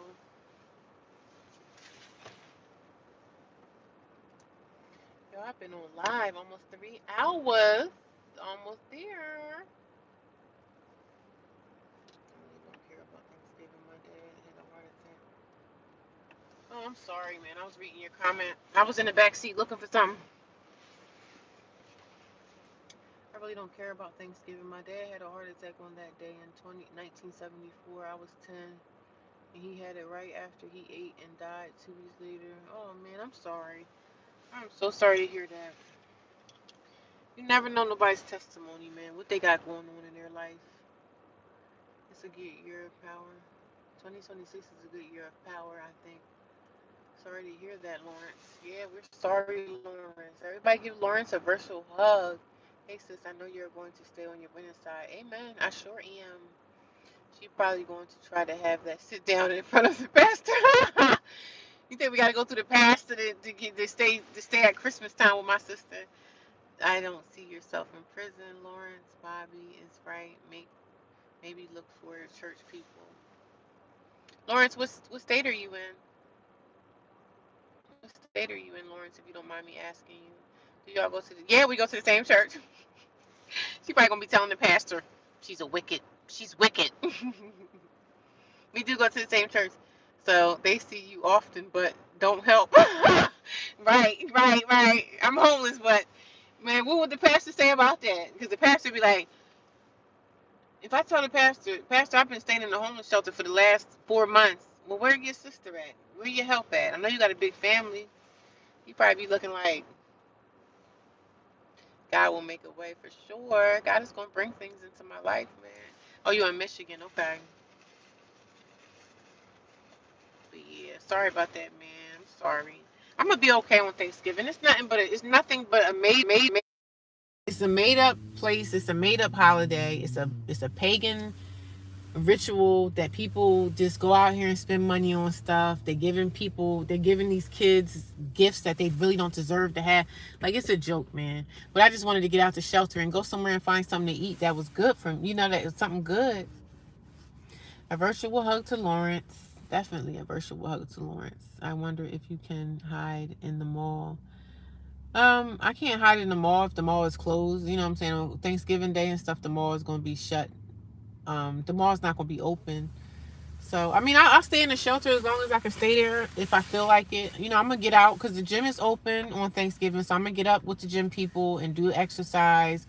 I think the gym opens from like 9 to 5 or something, 9 to 1 or something like that. I saw the hours. So, I'm going to go to the gym, stay at the gym as long as I can. Hopefully, Thanksgiving Day will be a nice sunny day because then I can go probably take a nice hike in the woods. You know what I'm saying? Do something for myself.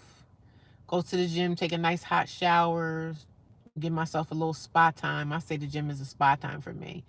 So I'm gonna be fine, man. I just want to get through these holidays and just forget about the family thing and just keep moving forward what I've been doing. That's all I can do. You know what I'm saying? And I thank y'all for um encouraging me to keep moving forward, man. Stay patient and trust your journey, my slogan. Amen. I'm telling y'all, 2026, y'all gonna see y'all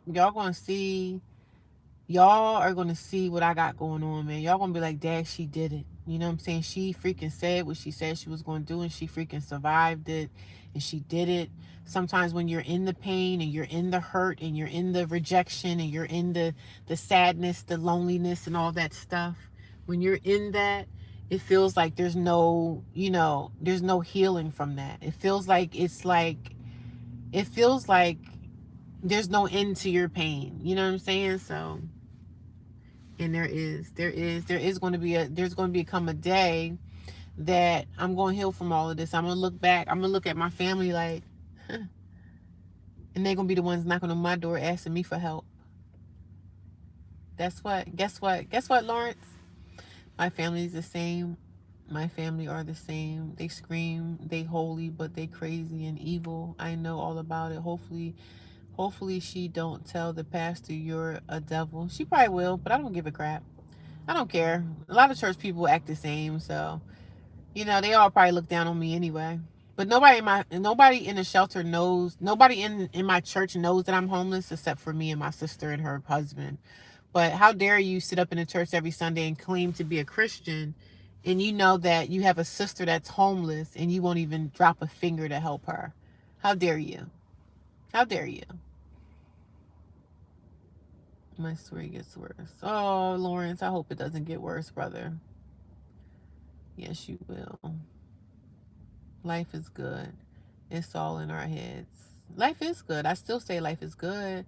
My mom passed away 2 years later. Oh man, I'm sorry. I remember my mom passed away first, and then my dad was heartbroken from her passing, and then my dad died 10 months after my mom passed away, and they both been going now about almost 5 years.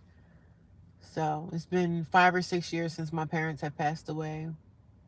And I even have a story. I have a story time to tell y'all about my adoption. I was adopted. If you guys don't know, I was adopted. I lived in a foster home and I was adopted. So I always was looking for that love. You know what I'm saying? I always was looking for that love and that family and that, I seen the church help though. Not always, but they have any fear of God, they will help.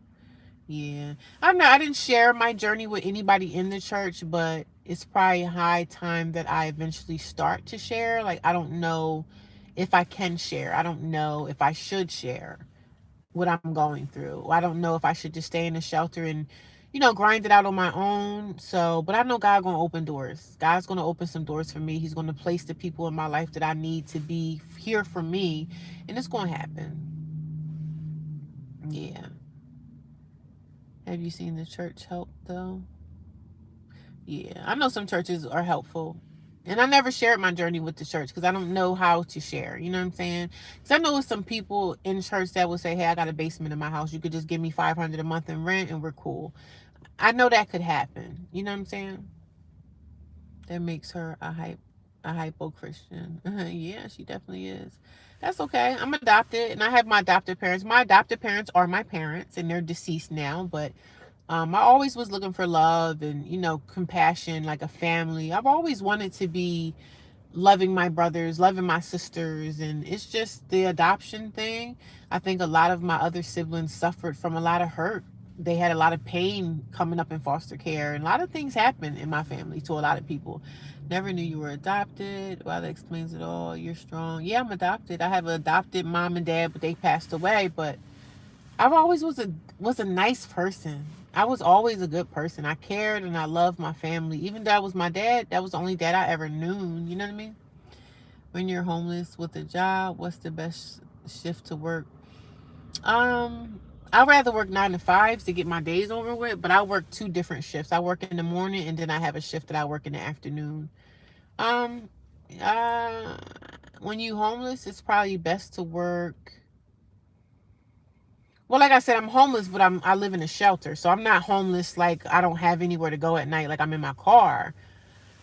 But if I was homeless and I had to live in my car, I would like to work the night shift because you don't have to worry about, I'm going to still sleep. But, you know, I guess being homeless in your car in the winter and at night, it doesn't matter if it's winter, if it's nighttime or daytime, you still got to sleep in your car at some point.